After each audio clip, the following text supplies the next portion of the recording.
Que le Seigneur vous bénisse richement. Amen.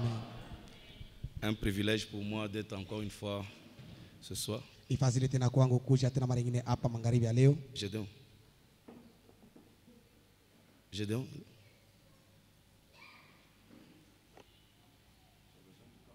Non, non.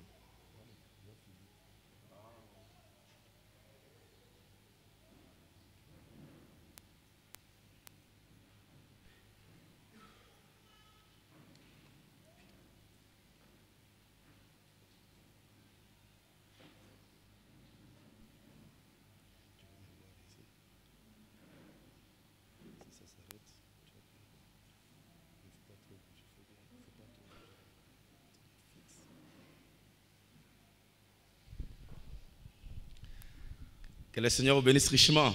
Amen. Bwana mibariki kwa utajiri. C'est encore un privilège pour moi d'être parmi vous cet après-midi Mara nyingine tena nifadhili kuja katikati yenu magharibi ya leo et partager avec vous la parole de Dieu. na kugawanyana na mwe neno la Mungu. Je vous aime tellement Na mipenda sana que vous représentez beaucoup pour moi na nini Mungu na bei kabisa mbele yangu. et je me sens toujours très bien parmi vous. Na mimi nisikiaka mzuri kabisa sana katikati yenu. Et je me sens à la maison. Na mimi nishikiaka kunyumba.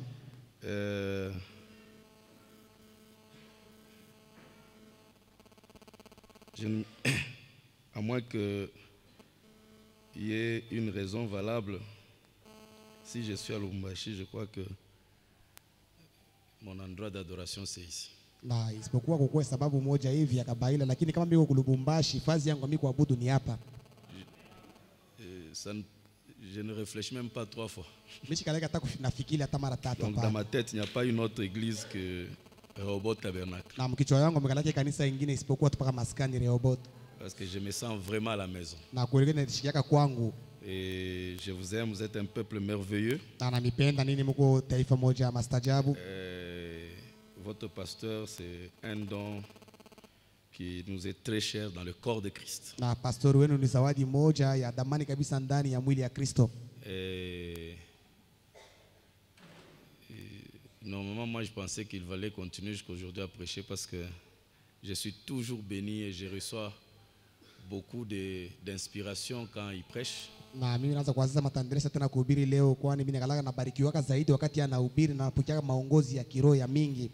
Malheureusement, comme d'habitude, il use toujours très mal les droits d'aînesse pour s'imposer.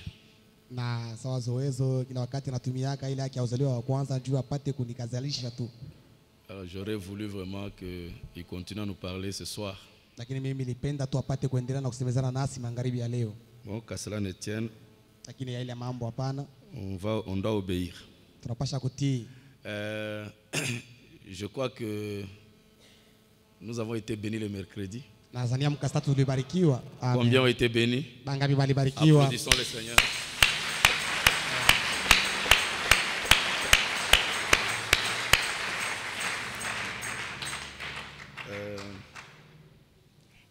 Je crois que je vais revenir sur un petit sujet qu'on avait vu la fois passée, l'année passée. Juste tirer un point que je voulais partager avec vous dans ces 2 jours qu'on va avoir aujourd'hui dimanche. Et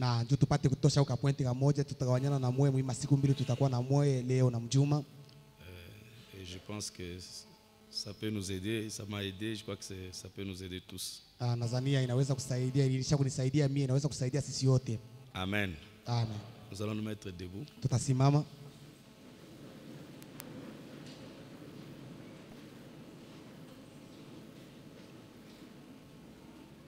Genèse chapitre 28, verset 16. Prions le Seigneur. Dieu Tout-Puissant, Dieu d'amour, Créateur des cieux et de la terre, donateur de tout don excellent, ton nom est grand, ton nom est merveilleux, ton nom est puissant.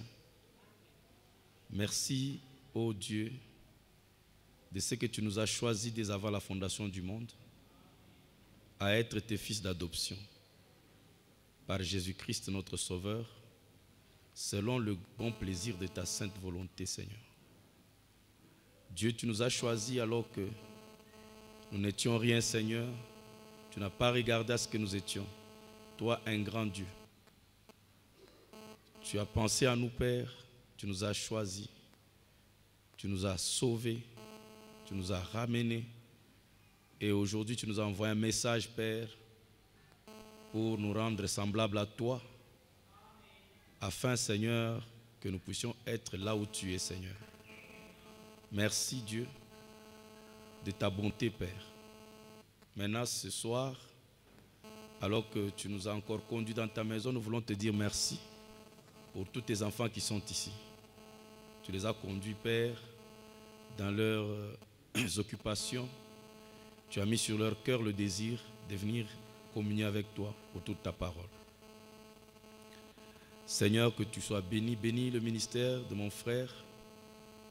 Comme j'admire, Seigneur, le don que tu as placé en lui, le travail qu'il est en train de faire pour toi, la consécration, Seigneur, qu'il a pour toi. Seigneur, ça nous donne de la joie de voir sur la terre des hommes, Seigneur, à donner à toi. Bénis le Seigneur.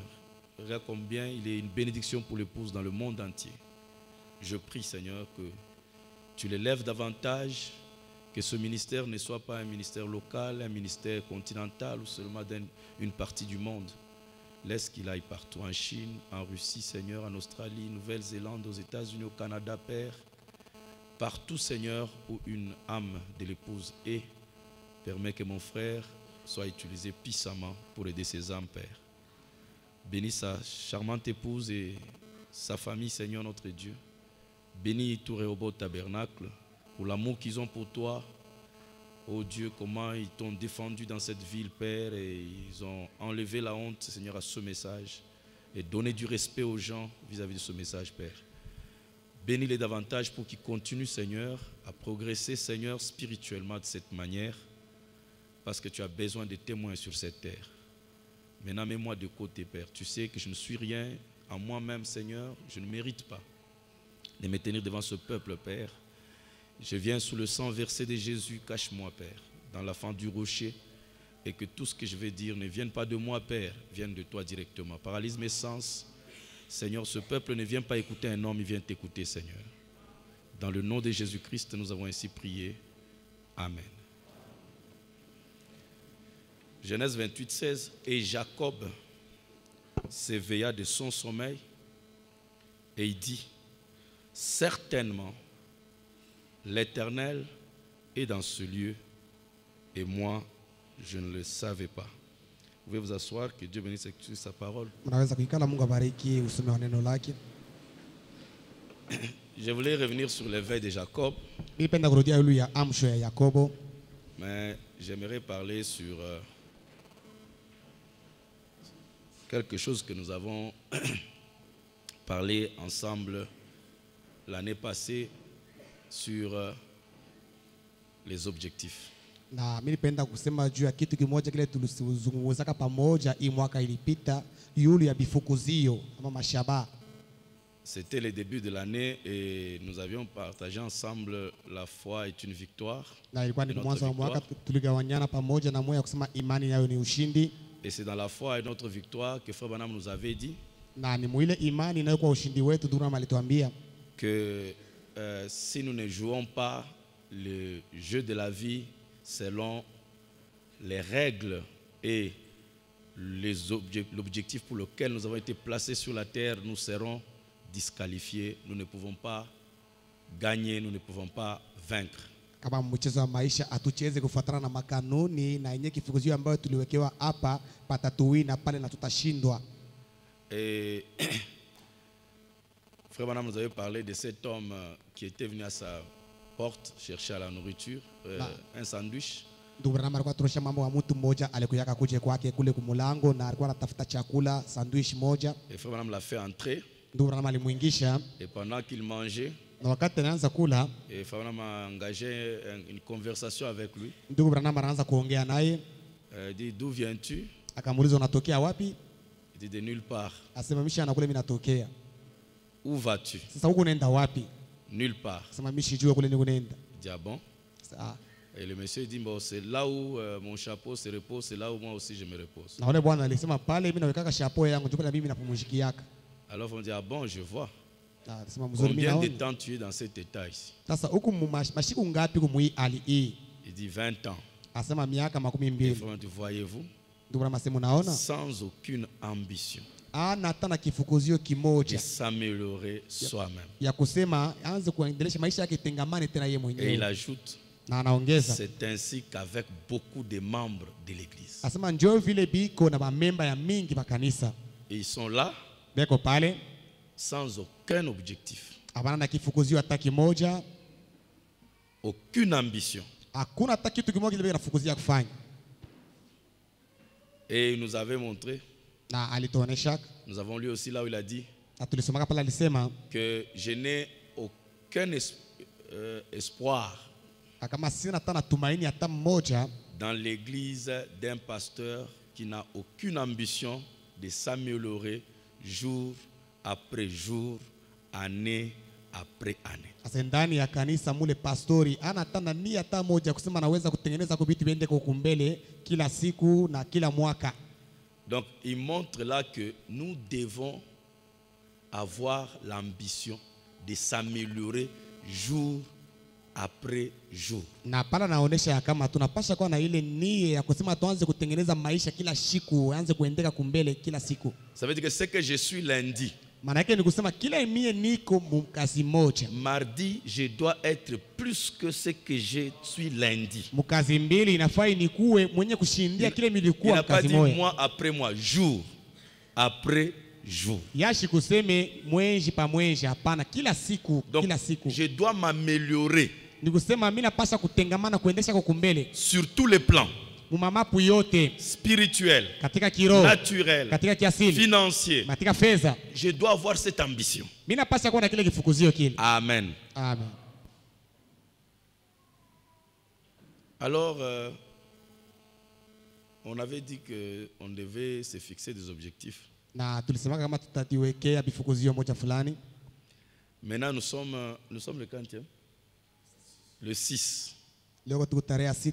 C'est que nous sommes déjà dans une nouvelle année, l'année passée. Je vais vous poser la question. Nikisema tuko mwaka Ça ne mpya vous ambao dérange yasha pas? kupita ya zamani. Shule kama inaweza Qui s'est kuniuzi. fixé déjà l'objectif pour l'année 2012? Nani asha kutuwekea bifukuzio juu ya hii mwaka 2012? Ne vous gênez pas. Si tu n'as pas fait, ne lève pas la main. Si tu Hapana as fait, lève kutiuzi, la main. kama wewe ulivifanya, nyangula mkono. Kama tunakufanya vile, shusha lako mkono yako. Ok, merci. Asante. Avant de vous fixer l'année et les objectifs de 2012, c'est que vous avez fait l'inventaire des objectifs de l'an 2011. Mbele ya kutiwekea bifukuzio vya hii mwaka mpya hii 2012, ni kusema mliangarishisha mbele vile mwaka 2011 vile ilikuwa. Qui ont fait l'inventaire des objectifs de... D'abord, qui se sont fixés les objectifs de dans 2011? Banani mbele baliwekea bifukuzio mu 2011 ni banani? Ah, les mains ont diminué. Mikono inashuka. Alors, vous voyez, Na hivi basi mnaona? je ne pense pas Mimi sidhanie que le but pour nous de prêcher le message ici, ya kama kifukuzio chetu cha kuhubiri ujumbe c'est hii. que vous, quand je sors là, frère Jos, tu prêches bien, c'est très bien, Dieu te bénisse, Mwanamna c'était beau. kusema kama mimi natoka watu wako wananilamukia, ndugu Jose na ubiri mzuri kabisa, Mungu akubariki. La meilleure façon pour un prédicateur de savoir qu'il a bien prêché, Namna mzuri kwa mhubiri apate kujua kama alihubiri mzuri, c'est quand il voit que ce qu'il a enseigné, les gens arrivent à l'appliquer, à le vivre. na ni wakati anaona kama kile yeye alifundisha bantu wanafikia mkiishi kukitumia. Et pourtant, nous tous ici, vous avez promis ensemble que vous allez vous fixer les objectifs. Japo shebote pamoja passée. mulilakaka ile mwaka ilipita kama mtajiwekea bifukuzio, Mais vous ne vous êtes pas fixé l'objectif lakini moyo mkutiwekea bifukuzio jusqu'à la fin. kufika na kumwisho wa mwaka. Heureusement, cette année, beaucoup se sont fixés déjà les objectifs. Na bahati hii mwaka hii ba mingi wanaanza kujiwekea bifukuzio. Je crois que c'est très faux Na nadhania kama pour un chrétien iko mbaya kabisa kwa de mwaminifu vivre sans objectif. aanze kuishi bila kifukuzio. C'est ainsi dit le Seigneur. Njo hivi Bwana anasema, Ainsi dit le Seigneur. hivi Bwana anasema. On va le voir. Tutaiona. C'est pourquoi, comme nous sommes encore au début de l'année, Njo kwa maana sasa hivi tuko kumwanzo ya mwaka. je pensais partager avec vous cette pensée ici. Niliwaza ugawanyana na mwe hii wazo Pour hii. que nous puissions prendre les choses au sérieux, frère. Ili tupate kubeba vitu bila mizaa ndugu. Le temps passe. Wakati kunapita, Paul dit rachetons le temps. Paulo anasema tukomboe wakati.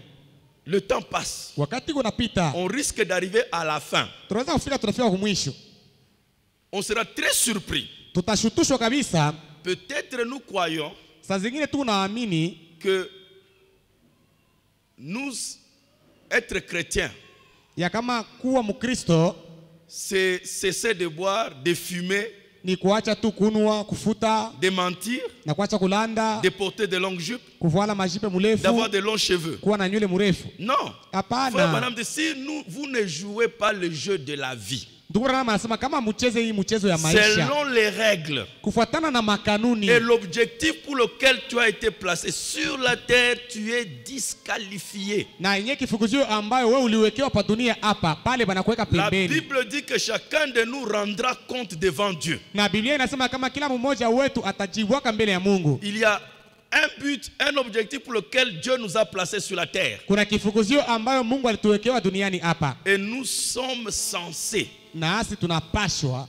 découvrir cela kuvumbula ile et vivre cela. na kuiishi. Amen. Amen. Un chrétien doit se fixer des objectifs. Mkristo anapaswa kujiwekea vifukuzio. Un chrétien doit avoir des ambitions. Mkristo anapaswa kuwa na vile vitu anataka kufanya. Vous devez par exemple vous dire Kwa mfano unaweza que kujiambia, cette année, unasema mie hii je me mwaka fixe un objectif d'amener 10 croyants dans Rehoboth Tabernacle. mimi najiwekea kifukuzio taleta waaminifu 10 mu maskani Rehoboth. Je vous avais lu, frère Branham a dit, Mimi nimesomea pale Ndurama alisema, j'ai amené 1 million d'âmes à Christ. asema mimi nileta milioni moja ya manafsi kwa Kristo. J'ai honte de moi-même. Mimi nashikia aya yangu mimi Je mwenyewe. devais en amener 10 millions. Ilifadhali nilete kwa milioni Et 10. si Branham a eu honte d'avoir amené 1 million, Kama Branham yeye alishikia aya kuleta 1 million. que dire maintenant de moi? Sasa tutasema je juu yangu? Mais maintenant, nous allons rester là, même pas une âme. L'année finie. L'année Sasa finie. tutabakia pale, hakuna hata kuleta nafsi hata moja, mwaka inaisha. Peut-être vous croyez que quand vous venez ce soir ici à l'église, Sasa zingine unawazisa wakati tunakuja magharibi ya leo kwa kanisa huko. vous avez fait vous avez accompli la parole de Dieu. Unatimiza neno la Mungu. Non, frère Branham vous avez dit. Hapana, ndugu Branham alituambia, On avait lu ensemble tulisomaka pamoja, que qui a invité quelqu'un à cette réunion ce soir? anasema nani aliita kwa muntu akuwe kwa makutano magharibi ya leo? Il dit, si vous ne l'avez pas fait, Anasema kama mkuifanye honte à vous, aya kwenu, vous avez fait honte à l'évangile et à Christ. anasema mnaleta aya kwa injili na kwa Et Kristo. votre place est ici à l'hôtel. Nafasi yenu ni kumazabau huko. Nous étions venus à l'hôtel nombreux, n'est-ce pas? Tulikuwa ba mingi kumazabau huko. Ni vile. N'est-ce pas? Sio À vile. cause de ça. Kwa ajili ya ile. Regardez, nous continuons Lakini angalieni tuko à ne naendelea. pas inviter les gens. Atuike tena watu. Quand le temps arrive d'aller à l'église, Wakati inaenea kwenda kanisa, on pense à soi-même. unalikumbuka paka wewe mwenyewe Voyez-vous mes frères? Mnaona ndugu? Alors j'ai dit qu'on devait se fixer de tels objectifs. Na mimi nasema Cette année, j'y amènerai 10 personnes. unasema mimi mwaka mitaleta Chacun watu de nous. 10. Kila Chacun se mmoja fixe. wetu ajiwekee ile kifukuzio. Amen. Amen. Alors, soyez prêts, je vais vous donner quelque chose. Mko tayari temikabilia kitu moja? C'est juste pour vous encourager, Ni njia kumikabilia kwa nguvu. même si j'ai commencé avec les réprimandes. Hata kama mimi nianza na makemeo. Frère Branham dit ceci. Ndugu Branham anasema hivi. Que sommes-nous de toute façon? Tuko banani na shewe wenyewe? Comment arrivons-nous ici? Namna gani tuko kunafika hapa? Et pourquoi sommes-nous ici? Na juu ya nini shie tuko hapa? Avez-vous jamais pensé Mnashaka kuwaza kuile sur ces choses yule hivi bitu dans ces lignes-là? katika mwile manamna ile? Nous sommes des êtres humains. Sisi ni binadamu. Et qu'est-ce qui fait de nous des êtres humains? Ni nini inatufanya tunakuwa binadamu? Qu'est-ce qui a fait que nous soyons différents des autres? Ni nini inafanya kama tunakuwa banakuachana na bengine? Qui sommes-nous? Tuko banani? comment sommes-nous arrivés ici? namna gani shetu tulifika huko Que faisons-nous ici? na tuko nafanya nini hapa? Avez-vous déjà pensé sur ces questions-là? Mnataka kuwaza kwa yule ile maulizo ile? Et frère Branham dit, Na ndugu Branham dans la anasema même prédication, katika maneno mawili moja moja, pourquoi Dieu a-t-il placé l'homme sur la terre? juu ya nini Mungu aliweka mtu duniani?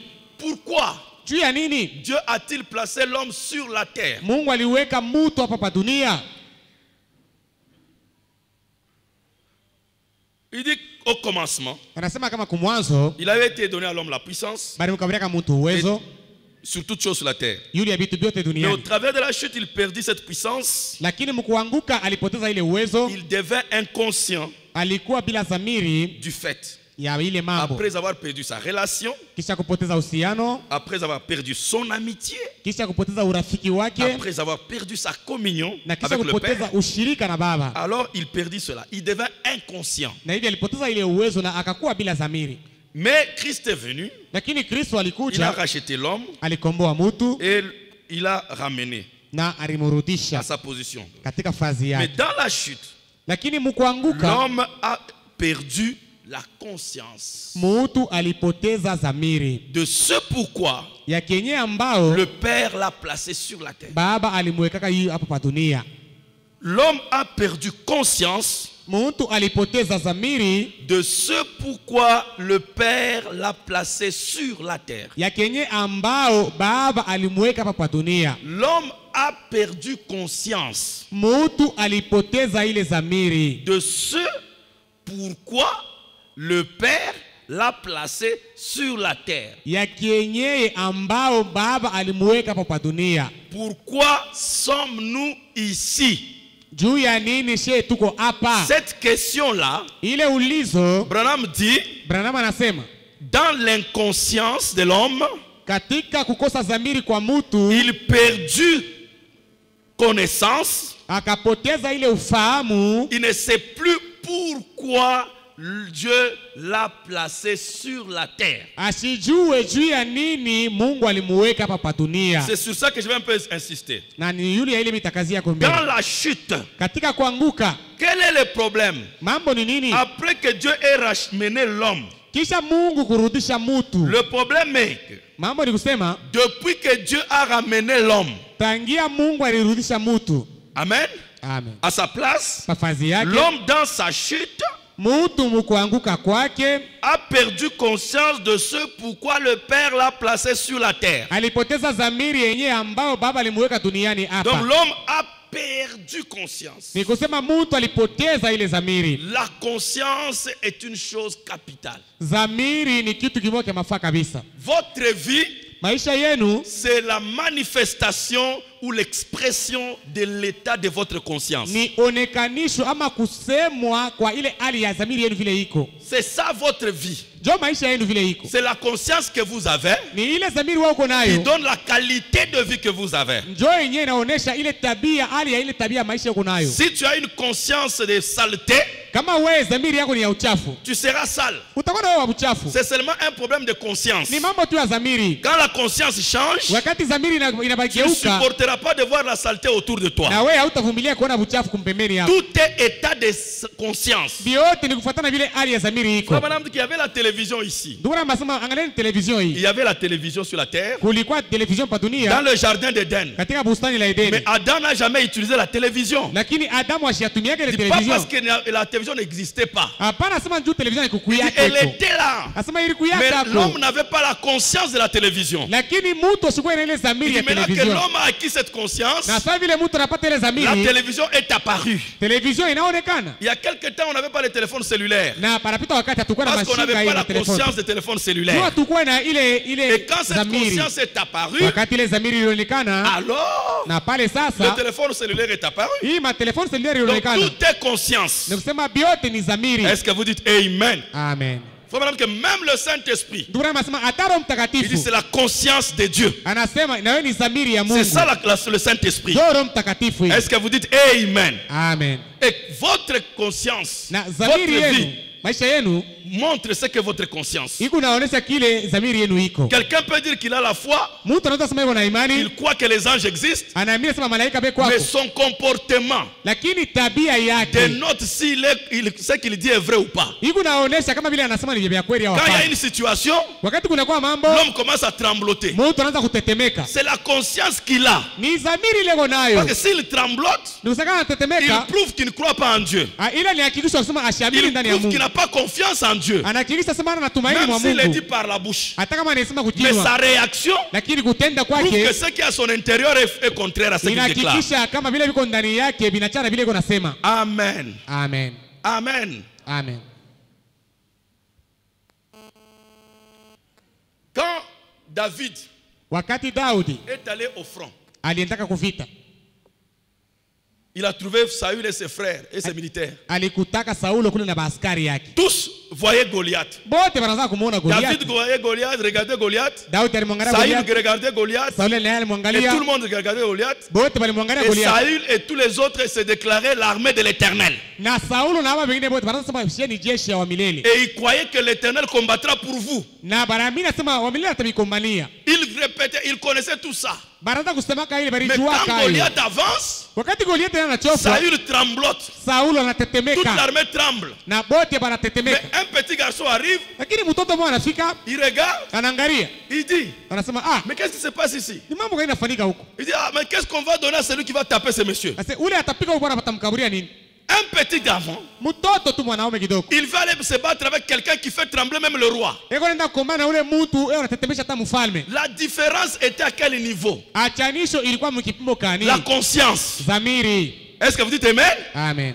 La conscience de David Dhamiri ya lui Daudi faisait voir ilianza kumuonesha qu'il y a l'Éternel ya kama wa est milele plus puissant que la masse là qu'on voit. eko na uwezo kushindia bule bunene Sa bao unaona. conscience lui permettait de voir le surnaturel. Dhamiri yake ilikuwa namruhusu kuona ya Et kimungu il réagissait conséquemment. na alikuwa anatenda kufuatana na ile. Est-ce que vous dites amen? Amen. Et sa vie a prouvé l'état de conscience qu'il avait. Na maisha yake ilihakikisha hali ya dhamiri ile Il ilikuwa. a tué Goliath. Alimua Goliati. Amen. Amen.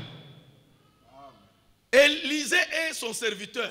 Elisha na mtumishi wake. Son serviteur se réveille. Mtumishi wake analamuka, Il voit l'armée syrienne avec des chariots partout, des chevaux partout. anaona jeshi ya Wasuria na magari kule Il pasi commence yote. à trembler. Il tremble. Anaanza kutetemeka. Mais il voit le maître, Lakini anaona Bwana, le prophète calme. nabii eko kimya. Il dit, maître, maître, Asema Bwana, oui, Bwana. qu'est-ce qu'il y a? Asa ni nini? Tu ne vois pas ce qu'il y a? Asa aone vile kwa Wa- mambo. Asema nini? C'est comme si Élisée mentait. Utona saa Elisha anaanza kulanda. Il dit quoi? Asema ni mambo kani? Alors que l'armée est là. Japo jeshi yote kunaonekana. Il dit, mais il y a l'armée autour. Asema si jeshi cha kutushunguluka. Il dit, ah bon, où? Asa Mais wapi? tu ne vois pas. Asa waone. Il dit, reste tranquille. Asa we ikala Ceux qui sont kimya. avec nous, Bale shetu tuko nabo. c'est plus nombreux que ceux qu'ils ont. Ni ba mingi kupita hapa biko hapa. C'est tels qu'ils sont là. Hapa bana Nous les pita. dépassons en nombre. Tunapita Les kwingi. nôtres les dépassent. Betu bana bapita hapa bwi. Et Élisée fait la prière. Na Elisha Il dit, naomba. Père, Asema baba, Seigneur, ouvre les yeux de cet homme fungula kwa macho ya huyu mtu huyu afin qu'il voie. ili aone. Est-ce que Géasi avait les yeux fermés? Geazi macho kilikuwa ya kufunga. Le serviteur avait les yeux fermés. Ule mtumishi Il alikuwa avait na les macho yeux kufunga. ouverts. Macho yake ilikuwa Mais la kunaangalia. prière dit, ouvre-lui les yeux. Lakini maombi nasema Ce n'est umfungule pas de macho. ses yeux qu'il parlait. Haina mambo hii macho. C'était les yeux de la conscience. Ni macho ya dhamiri. Est-ce que vous dites Amen? Amen. Et quand Dieu a ouvert les yeux des serviteurs, il a vu. Wakati Mungu alifungula macho ule mtumishi aliona. Et quand l'armée arrive, Na wakati jeshi inafika, oh, vous cherchez qui? asema unatafuta nani? Le prophète. Asema nabii. Élisée dit, Elisha anasema, Dieu frappe ces gens d'aveuglement. asema Mungu ubapofusha Frère, watu. mais ils avaient, est-ce qu'ils allaient comme ça? Nusema wanataka kwenda macho Non, ils kufunga. avaient les yeux ouverts, Macho yao yalikuwa mais wazi. aveugles. Lakini babipofu. Vous avez les yeux ouverts, mais vous ne voyez pas. Mungu na macho wazi lakini C'est hamuoni. ça le problème de conscience. Ndio mambo ya dhamiri. Et la Odyssée est dans le même état. Na Laodikia iko muhali moja moja. Pauvre, aveugle, misérable, nu.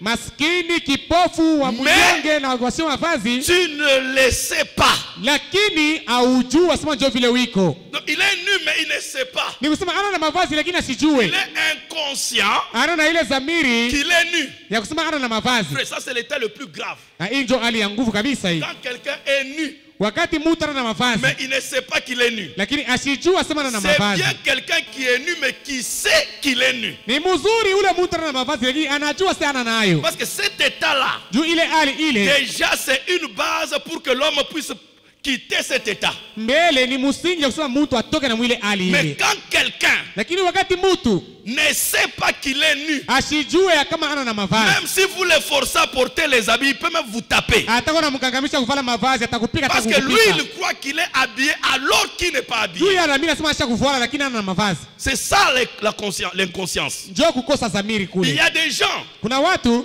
ils ne savent pas asijui qu'il ne sait pas. ya kama yeye asijue. Il y a des gens qui savent, qui ne savent pas. Kukubale bantu anajua sema mimi nangu mishijue. Mais il y a des gens, ils ne savent pas Lakini qu'ils kukubale ne bantu savent pas. yeye Et anajua ça, sasa c'est asijue. un état lamentable. Na hii ni hali moja ya mubaya sana. Et l'église doit se réveiller de son sommeil comme Jacob. Na kanisa inapasa kushutuka mubushikishi sawa Yakobo. Jacob dit quoi ici? Yakobo hapa anasema nini? Certainement l'Éternel était dans ces lieux. Hakika Bwana alikuwa muhifadhi hii. Non, c'est pas ce qu'il a dit. Il n'a pas dit certainement l'Éternel est venu dans ces lieux. Asikusema sema hakika yote Bwana alikuja muhifadhi. Non, il dit Hapana. l'Éternel est Anasema wa milele eko. au temps présent. Hapa sasa. Il a toujours été au temps présent. Il est toujours là. Il est là. Amekalaka mpaka mwakati ya sasa na eko mpaka Il pale. ne vient pas. Ashiku yake. Non, il est là. Nikusa eko hapo. Donc, tout ce temps que je suis là, Wakati yote na mimi niko hapo. l'Éternel est toujours ici. Wa milele yeko mpaka hapa. Et je ne le savais pas. Lakini mishukuju wake. Qui peut dire Amen. Amen. Et Jacob s'éveilla. Na Yakobo akashutuka. C'est l'éveil de sa conscience Ni kushutuka kwa dhamiri qui yake. lui fait réaliser Ndio kunamfanya apate kuona que l'Éternel est là. ya kama wa milele yeko hapa. Et je crois de tout mon cœur Na naamini na moyo wangu wote que l'Éternel ya kama wa milele est dans chaque cœur qui est devant moi là. yeko ndani ya kila mumoyo ule ko mbele yangu Il hapa. ne viendra pas. Hasta kuyaka pale. Il est là. Eko hapo. Est-ce que vous dites Amen? Amen. Mais nous ne le savons pas. Lakini si hatujue. Bon, beaucoup de gens n'aiment pas que je dise ça, mais je dois quand même le dire. Bantu bamingi bapendeke nisemele lakini inafaa niseme tu. Parce que notre réaction vis-à-vis de ce message, Juu kutenda kwetu mbele ya hii ujumbe. la manière que nous réagissons, Munamna ile shetu même kunatenda. la manière que nous considérons l'église, Hata namna ile tunabeba nous kanisa. considérons ce message, Namna tunaona hii ça ujumbe hii. prouve Iko na hakikisha que nous ne le savons pas. ya kama hatujue. Mais l'Éternel est en vous. Lakini wa milele iko ndani mwenu. Et celui qui est en vous là, c'est celui qui a créé les cieux et la terre. Na ule ko ndani yenu ndio mwenye aliumba mbingu na dunia. Donc quand tu te plains là dans les manques, dans les ceci, il est là. C'est lui qui a tout créé et il est là. Wakati wewe kunariaria, sasa mimi nakosa kifulani, mimi nafanya hivi, yeye ule mwenye aliumba vitu Quand toi vyote tu vas kwangu. chercher les solutions chez quelqu'un, Wakati unatafuta jibu kwa mwingine, tu veux que frère Jos te donne la solution. unapenda ndugu Jose akamwambia yeye jibu. L'Éternel qui est la source des solutions est là. Wa milele mwenye chemchemu ya majibu yeko hapo. Qui peut dire Amen. Amen. Mais notre comportement Lakini mwenendo letu prouve que iko na hakikisha kama nous sommes inconscients. hatuna na ile dhamiri. Mais si Dieu a envoyé ce message, Lakini kama Mungu alituma hii ujumbe, c'est pour une seule raison. ni juu ya sababu tu moja. Réveiller notre conscience. Kulamusha dhamiri yetu. Et je crois que c'est ce que nous sommes en train de faire. Anaamini kama jule tukunafanya. Amen. Amen. Maintenant, Sasa l'homme est devenu inconscient mtu anakuwa bila dhamiri de ce pourquoi le Père l'a placé sur la terre. ya sababu yenyewe ambayo Mungu alimwekea hapa pa dunia. C'est-à-dire que l'homme Maana sasa mtu est sur la terre. Si nous ne savons pas pourquoi nous sommes sur la terre, kama atujue kenye tuku pa dunia hapa juu ya nini, ça veut dire que nous sommes en train de faire ce pourquoi nous n'avons pas été placés sur la terre. maana yake ni kusema tu unafanya kenye kile bakutuwekea pa dunia hapa. Pardonnez-moi de vous dire ceci. Munirumie nipate kuniambia hivi. La majorité d'entre nous, Bantu ba mingi katikati yetu nous avons passé déjà presque la moitié de notre vie faisant ce pourquoi nous n'avons pas été placés sur la terre. tulipita tu kipande kia maisha yetu tuko nafanya yenye bile Mungu ashikutuwekee pa dunia kufanya. C'est pourquoi Dieu vient à notre secours. Ndio kwa maana Mungu anakuwa kutusaidia. Pour nous dire que nous ne va pas quitter cette terre Juu ya kutuambia sema hatutatoka pa hii sans dunia. faire ce pourquoi. Amen. Ce pourquoi nous sommes sur la terre. Bila kufanya sababu yenyewe ambayo Mungu alituweka hapa dunia hapa. Je vous dis la vérité, la majorité d'entre nous ici. Mimi naambia vya kweli ba mingi katikati yetu hapa. La majorité. Ba mingi. Tout ce qu'on était en train de faire, ça n'a rien à voir avec ce pourquoi Dieu nous a placés sur la terre. Frère Madame dit, Père, j'ai parlé pendant 45 minutes pour leur dire, montrer que leur but sur la terre, ce n'est pas de se réveiller d'aller au travail. Leur objectif, ce n'est pas de se réveiller d'aller au travail chaque matin. Revenir, lire le journal, dormir et repartir encore demain. Ni aller à l'église chaque dimanche et reprendre le travail. Même aller à l'église chaque dimanche, ça n'a jamais été l'objectif pour lequel Dieu nous a placés sur la terre.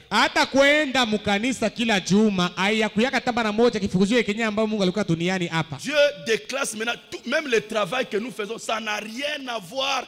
Dieu n'a jamais pourvu qu'un jour, nous on va travailler comme ingénieur, comme docteur. Ça n'a jamais été dans le plan de Dieu.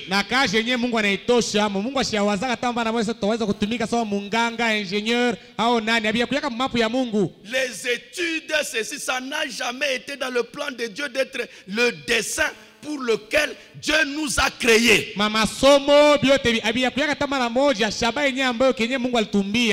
Christ et le mystère de Dieu révélé, frère Branham dit, Dieu avait un but et un mystère caché. C'est sur ça que j'aimerais parler à l'église ce matin. Le mystère caché de Dieu, il avait dans sa pensée avant que le monde commence.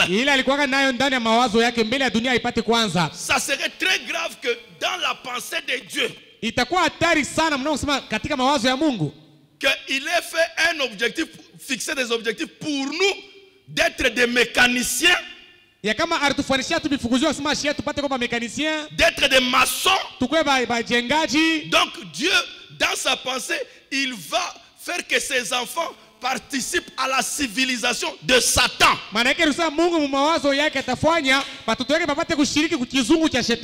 Parce que tout ce que nous vivons ici, c'est la civilisation satanique. Est-ce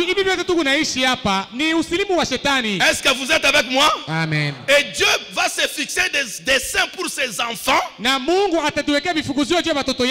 comprenez que tout ce que nous faisons sur la terre ici, nous sommes à côté, totalement à côté de ce pourquoi nous avons été créés sur la terre.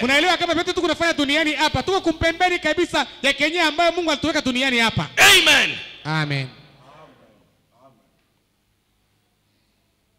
Et Branham dit, à cause de ça, c'était même le silence du 7e sceau.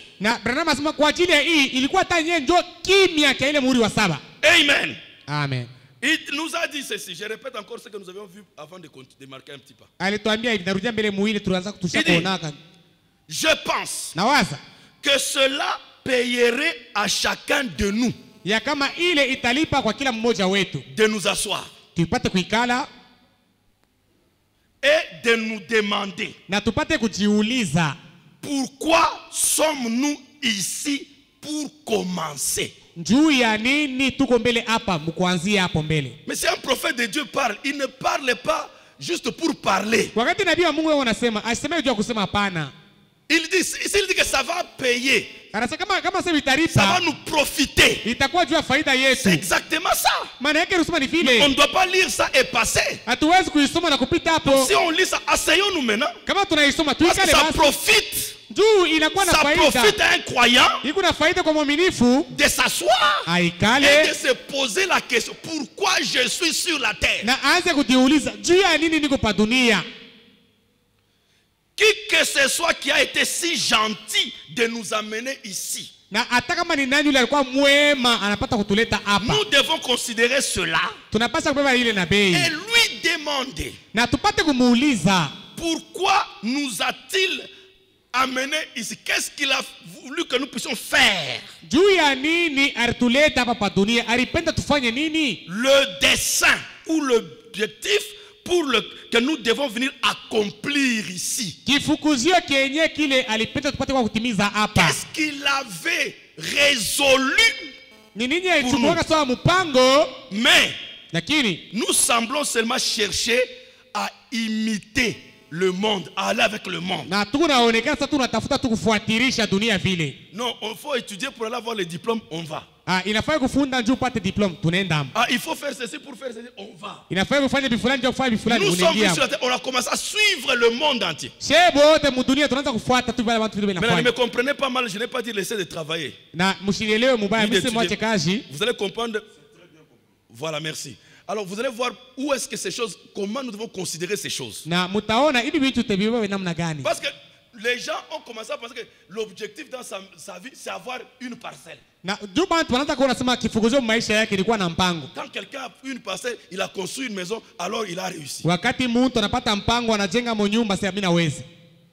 Oh, si quelqu'un a eu un boulot, un bon boulot, il travaille, il a une voiture, c'est ça. C'est pas ça. Sasa wakati mtu anapata kazi ya mzuri, anakuwa na gari, anaweza hapana. Ces choses-là sont des moyens que Dieu utilise. Bile bitu ni manamna moja ambayo Mungu anatumia pour accomplir votre objectif sur la terre. juu ya kutimiza kifukuzio yenu pa dunia. Mais ça ne doit pas être des objectifs. Lakini haipashe kuwa njoo yenye vifukuzio. Je ne sais pas si vous me suivez. Mimi kama mnanifuata. Maintenant écoutez frère. Lakini msikie ndugu.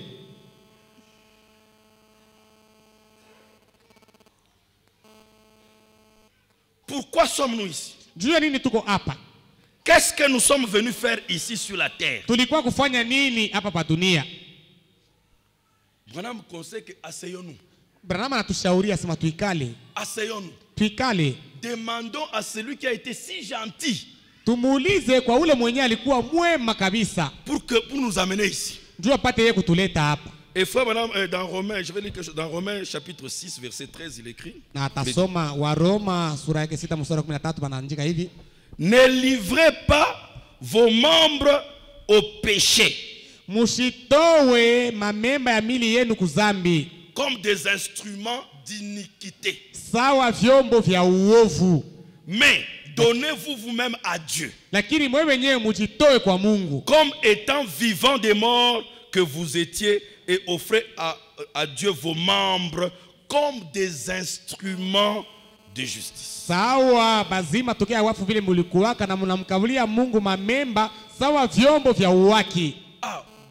La Bible ici prend nos membres comme des instruments. Na Biblia hapa inabeba viungo vya mwili yetu sawa vyombo. Ce symbole ici hii alama hii va nous aider à comprendre pourquoi Branham nous demande de nous asseoir et de demander. Itatusaidia tuikale na jua nini Branham anatuambia sema tuikale na tupate kumuuliza Mungu. À celui qui nous a amenés ici. Kwa yule mwenye alituleta hapa.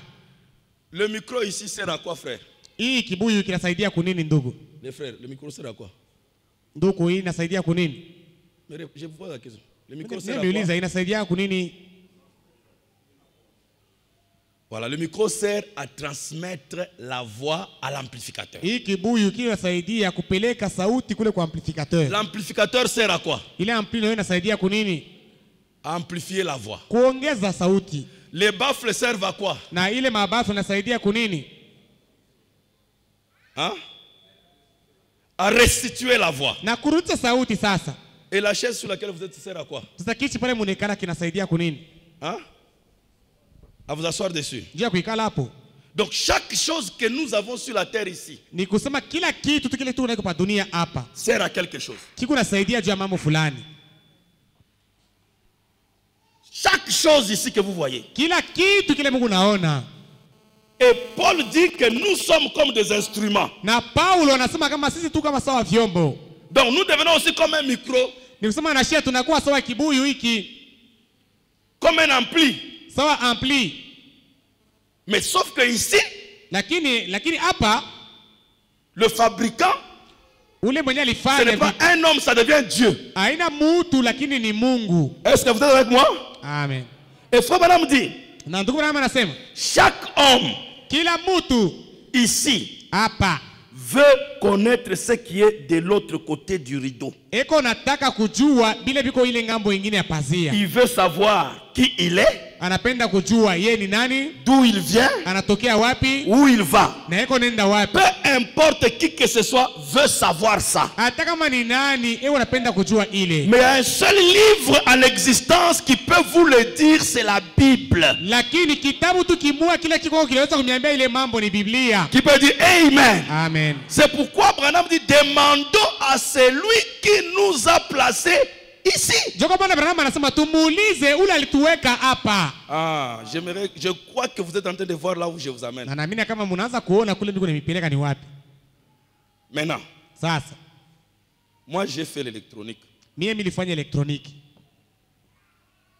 En électronique Mu elektroniki ou dans tous les domaines de toute façon. au mu namna yote. Quand vous êtes médecin, Wakati wewe uko munganga, vous êtes mécanicien, uko vous mitambo êtes fundi, électronicien. uko wa kutengeneza moto, uko elektronicien. Quand on vous amène un nouvel appareil, Wakati wanakuletea chombo kipya, dans le carton là de l'appareil, il n'y a pas que l'appareil. mule mu carton ya ile appareil, amkaleka paka appareil hiyo yenyewe.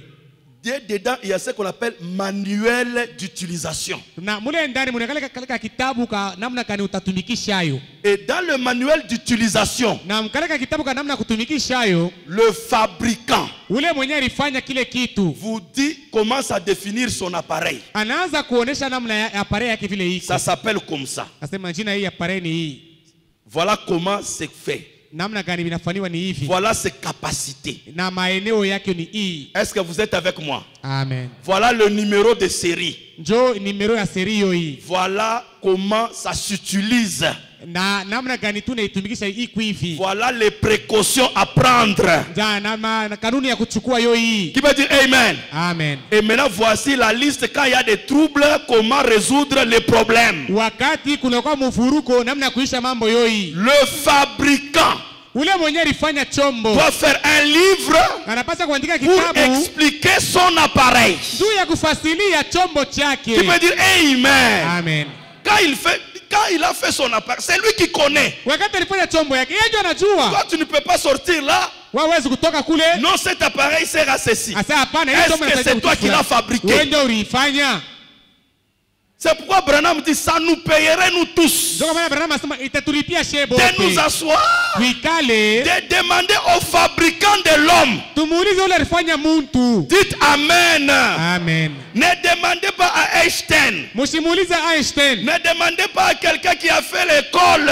Musimuulize ule mtu alijifunza Oh, l'homme masomo. doit devenir ceci. Non, non. Asema Demandons à celui qui a fabriqué l'homme. Tumuulize ule alifanya muntu. Si nos fabricants ici Kama bakufanya betu hapa. associent à leurs appareils un manuel d'utilisation, Beko naweka kule kuma appareil hapo vous chombo croyez qu'il n'y a que notre Dieu kuna kana masheria ya Mungu qui va nous créer ile itatusaidia. sans un manuel? Ile atandika katika Lui kitabu. aussi, après avoir créé l'homme, Yeye na yeye kisha kuumba mtu. il a aussi donné le manuel d'utilisation. Na yeye alileta kitabu cha namna gani ya kutumikisha. Là où il mtu. explique qu'est-ce que l'homme, Ule anafasilia mtu ni nani? quelles sont ses capacités, Maeneo ya mtu ni quelles nini? sont ses faiblesses, Maulegevu yake ni quelles nini? sont les précautions à prendre dans l'utilisation, Ni makanuni gani inafaa kuchukua katika qu'est-ce qu'il kutumikisha? faut éviter, Ni nini inafaa kuepuka? qu'est-ce qu'il ne faut pas Ni faire. nini inafaa Qui kufanya? peut dire Amen? Amen. Amen.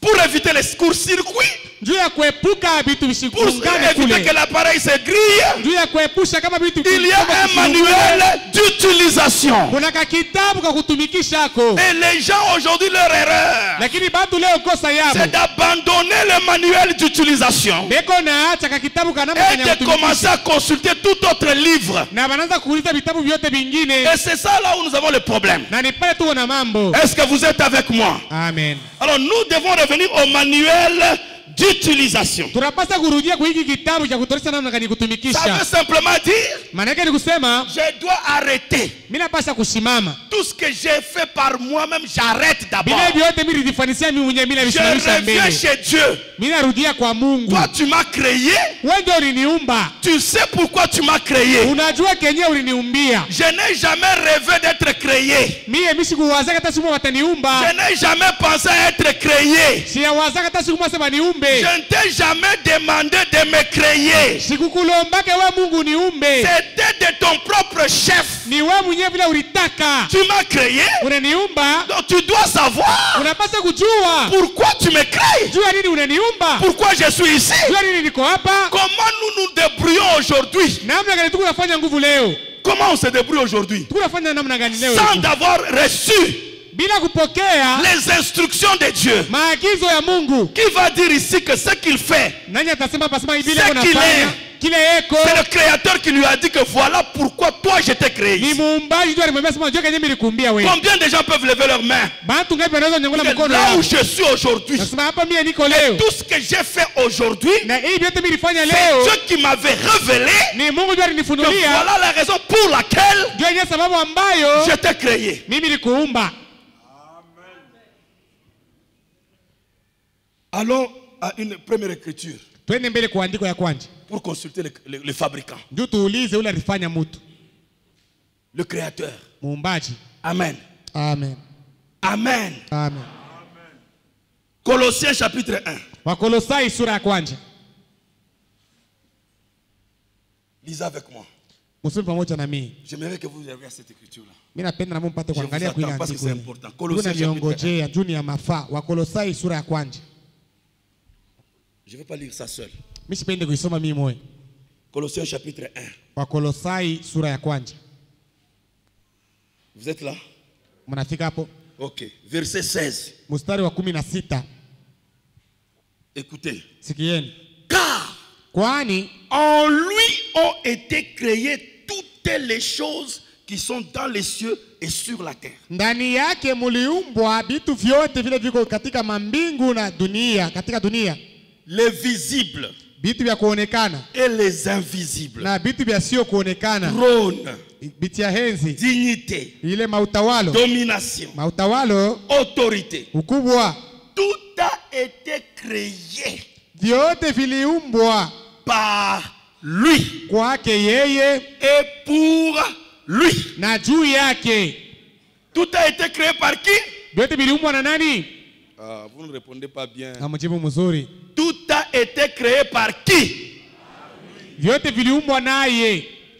Comment Satan écoute pas ce que vous dites? Namna gani shetani ashishike vile Mungu unasema? Tout a été créé par qui? Par lui. Élevons encore nos voix. Tupanje tena masauti yetu. Tout a été créé par qui? Par lui.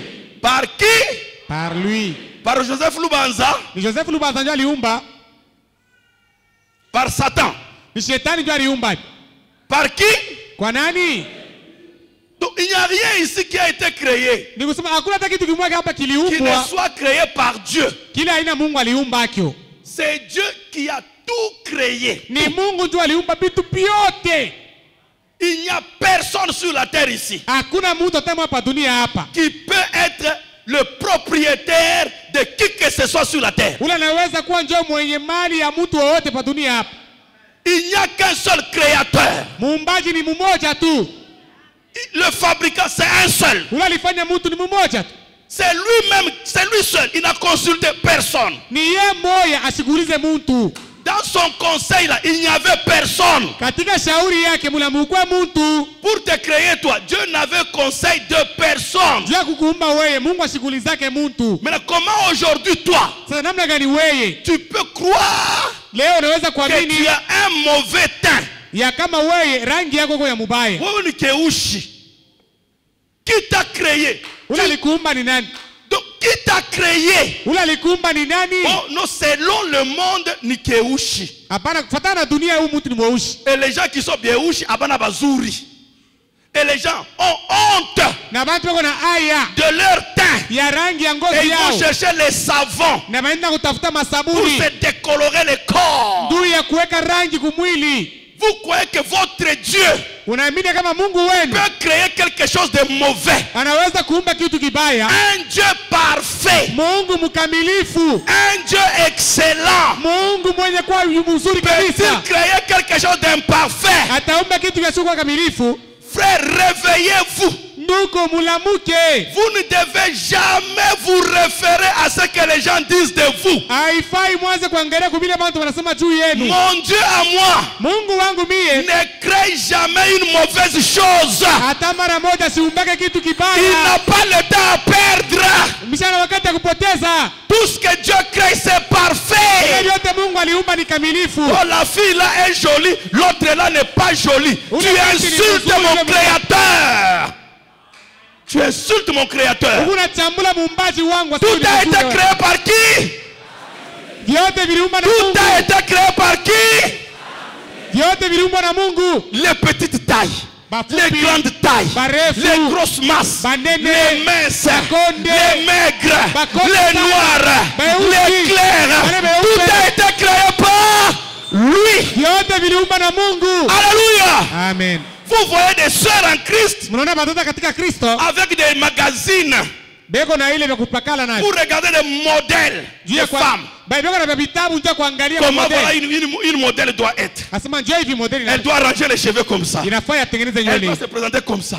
Akuye hivi. Vous prenez les livres des magazines. Kuna vitabu hivi magazeti Est-ce que hivi. quand l'appareil est venu, Ni usema wakati ile appareil ilikuja. le manuel d'opération, c'était le magazine là. Ile chombo kitabu cha kutumikisha nacho ilikuwa ile Après que kitabu. mon Dieu t'a créé, Kisha Mungu wangu kukuumba. après il va dire, Kisha alisema je n'ai pas bien réussi ta fabrication. mimi sikuweza kukufanya mzuri C'est hapa. pourquoi je vais donner sur la terre des modèles. Ndio kama mimi nitaleta mfano pa dunia. Et toi, tu vas imiter les modèles Utafuatisha wale watu wa pour que mfano. tu ressembles à ces modèles-là. Ufanane na wale watu. Mon Dieu peut faire une chose comme ça. Mungu wangu anaweza fanya kitu kia vile. N'insultez pas mon créateur. Usichambule muumbaji wangu. Sœur, tel que tu es là, tu es très jolie pour mon Dieu.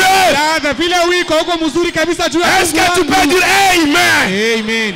Les références de beauté des gens, ça c'est eux. Ile kusema sasa mifano ya mzuri ya bantu ni bo. Ce sont des profanes. Ni amayue kitu. Ils ne connaissent rien Abajue kitu. à ta valeur. Bei yako majue Tu yo. peux dire Amen. Amen. Tu peux aller Unaweza kwenda dans les chalala, katika ile mayalala dans les saletés. buchafu. Quelqu'un arrive là, Mtu mwana anafika pale il voit des pièces sales. anaona vitu vya buchafu. Ça c'est la saleté. Sasa ishi buchafu. C'est cool même ça. Anabitengesa Il jette kule. encore. Anabitupa. Ce sont des pièces d'un moteur Ah, parce que ni vyombo vimoja ou hivi d'un vya ordinateur moteur au vya ordinateur. qu'on a jeté dans la saleté. Bali bitupa mbuchafu. Mais quand un connaisseur vient, Lakini wakati mwenye kufahamu anabijua anakuya. mais ça c'est vieux comme ça, c'est la vis platine. Muiwaye anasema, "Ah, hii ni vis platine. Ça c'est une bougie encore bien. Hii ni Bien bougie." que c'est dans la saleté. Ataka yuko mbuchafu. Comme il connaît, Sasa vile yeye anajua, il ramasse, analokota hayo. il va nettoyer Anaenda et il kuisafisha va garder na pour anaichungia. une future utilisation. Jua atatumikisha kumbele. Mais le profane quand il vient, Washa kujua kama il anafika. crache même là-dessus. Yeye anatembea kwa na mate. Il jette ça même très loin. Anavishutura na Parce que mbali. c'est un profane. Juu asijue. Mon frère, ma soeur, Ndugu dada quand yangu. les gens t'insultent, Wakati watu quand les gens te wanakuchambula. méprisent, Wakati watu quand les gens wanakudharau. te rejettent, Wakati watu ce wanakukataa. sont des profanes. Hawajue kitu. Mais il y a un connaisseur Lakini mfahamu qui t'a créé. ule Il alikuumba. connaît ta vraie valeur. Anajua bei yako ya vya kweli. Amen. C'est pourquoi, connaissant ta valeur, Joka maana mwenye kujua bei il t'a yako. vu dans les tchalala. Alikuona mchafu. Il a quitté sa gloire. Alitoka Il mutukufu s'est yake. dépouillé de sa gloire. Na alitoka Il est utukufu wake. descendu. Alishuka. Il a payé le prix. Alilipa bei. Il t'a ramassé. Il t'a Alikulokota. nettoyé dans le sang. Anakusafisha Tu mudamu. peux dire Amen. Amen. Alors à partir d'aujourd'hui, Na kuanzia leo. je ne m'occupe pas de ce que les gens diront de moi. Mr. vile watu watasema juu yangu. Vous ne m'avez pas créé pour commencer. Kumwanzo mbele na moja mliniumba. Dites Amen. Amen. Amen. Dites Amen. Amen. Oh, abanitembele yake. On ne me visite pas. Mais je m'en fous. Ils ne te visitent pas. Parce qu'ils ne connaissent pas ta valeur. Ils sont des profanes. S'ils connaissaient ta valeur, ils allaient être chez toi tous les jours. C'est pourquoi celui qui connaît ta valeur, il a dit, je ne t'abandonnerai jamais. Je ne te quitterai jamais. À cause de ta valeur. Tu peux dire Amen. Amen. Amen. Alléluia. Amen. Est-ce qu'une Mercedes a le même prix qu'une Toyota? Hein?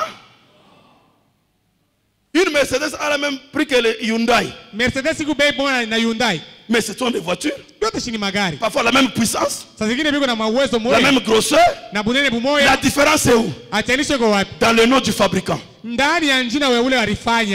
fabricant, c'est un tellement connaisseur, spécialiste, que ça donne la valeur à la chose qu'il fabrique. Amen. Le nom, la valeur du fabricant donne la valeur à la chose qu'il fabrique. Tu veux dire Amen. Amen. Ça c'est quelle marque? Mercedes. Ah, ça c'est la valeur. Pourquoi? Mercedes. Ce n'est pas les fers là qui sont quelque chose. C'est le nom de Mercedes là. Et maintenant toi, tu n'es pas créé par Mercedes. Tu n'es pas créé par Toyota. Tu es créé par. Alléluia. Amen. Le Dieu parfait.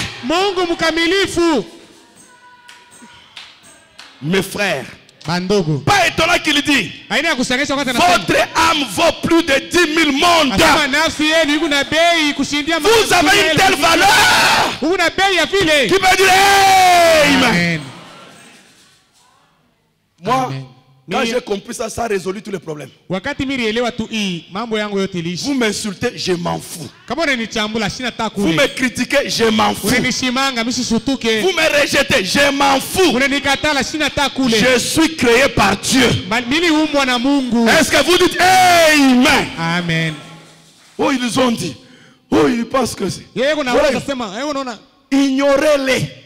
J'ai dit bien, ignorez-les. Ignorez-les complètement. Est-ce que vous dites Amen? Amen. Tout a été créé par. Amen. Amen. Et pour lui. Répétons. Et pour lui. Et pour lui. Et pour lui. Et pour lui. Pour Joseph Lubanza. Pour votre oncle. Pour votre papa. Écoutez frère. Si vous avez épousé votre femme, vous avez affaire à son corps là. Mais son âme ne vous appartient pas. Ça ne vous appartient pas. Sœur, votre mari ne vous appartient pas. Il n'a pas été créé pour vous. Dites Amen. Amen. Dites Amen. Même vos enfants ne sont pas pour vous. La Bible ici dit.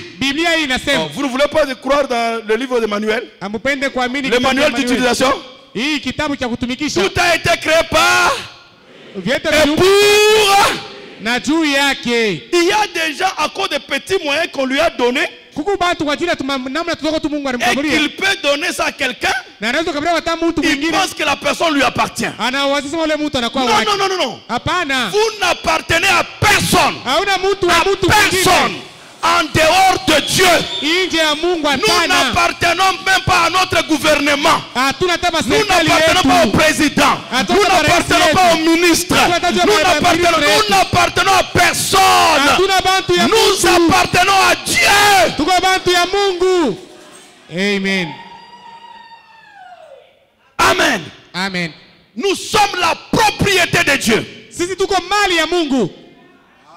Amen. Si tu donnes de l'argent à quelqu'un, il ne t'appartient pas, il n'est pas pour toi. Tu commences à l'utiliser comme ton domestique, comme ton esclave. Frère Madame dit, il y a l'autre qui dit, l'expression qui dit, Dieu a fait les hommes et les hommes ont fait des esclaves. J'ai dit dans mon église, il y a des sœurs qui ont un peu de petits moyens là. Oh non, je vais adopter cette fille là. Tu ne blaguez pas avec Dieu. Vous la prenez comme domestique, vous trompez que vous l'adoptez. Et tu la fais travailler comme une domestique. Toi, tu peux faire travailler tes enfants comme tu la fais travailler. Si tu as besoin d'une domestique, va payer une domestique. Si tu prends une fille de Dieu, oh, je l'adopte, prends-la comme une fille de Dieu. Comme ta propre fille. Est-ce que vous me suivez? Amen. On ne peut pas utiliser les petits pouvoirs que nous avons pour essayer d'écraser les gens. Je m'excuse de vous le dire. C'est la vérité. C'est la vérité. J'ai vu des pasteurs. Pour marcher, les soeurs doivent mettre les pagnes devant lui. Et ils doivent marcher sur leurs pagnes. Non, les soeurs ne sont pas pour vous. On ne doit pas prendre les enfants de Dieu comme si ce sont comme nos propriétés. Non, ils appartiennent à Dieu. Dieu est jaloux. C'est quand même terrible, frère. Toi, tu as construit ta maison, frère. Tu as construit ta maison pour qui? C'est pour toi, non? Qui a une maison ici qui a construit? Levez un peu les mains. Qui a une maison? Vous avez honte. Mais celui qui a sa maison. Vous avez construit votre maison pour qui? Pour votre oncle? Pour votre voisin? Hein? Votre voiture, c'est pour qui? C'est pour qui? Maintenant, vous voulez que Dieu crée des gens pour vous. Hein? Comment on peut comprendre des choses comme ça? Bien-aimés frères, Branham a dit, retournons, demandons le fabricant. Nous n'appartenons à personne. Nous nous respectons. Nous nous considérons. Nous nous honorons. Mais nous n'appartenons à personne. Nous sommes la propriété de Dieu. Qui peut dire Amen. Amen. Frère Madame dit, vous êtes scellés dans les seaux. Et quand les seaux sont brisés, révélés, vous aussi vous êtes révélés avec les seaux. Le seau veut dire, première définition, le seau veut dire une propriété. Si nous avons été scellés dans les seaux, les seaux étaient dans les mains de qui? Dans la main de qui? Du propriétaire original. Est-ce que tu peux dire Amen? Amen. Quand j'ai ma voiture, elle est pour moi, pour mon plaisir. Là où je veux partir, je vais avec ma voiture. Tout ce que je veux faire, j'ai ma maison, c'est pour mon plaisir.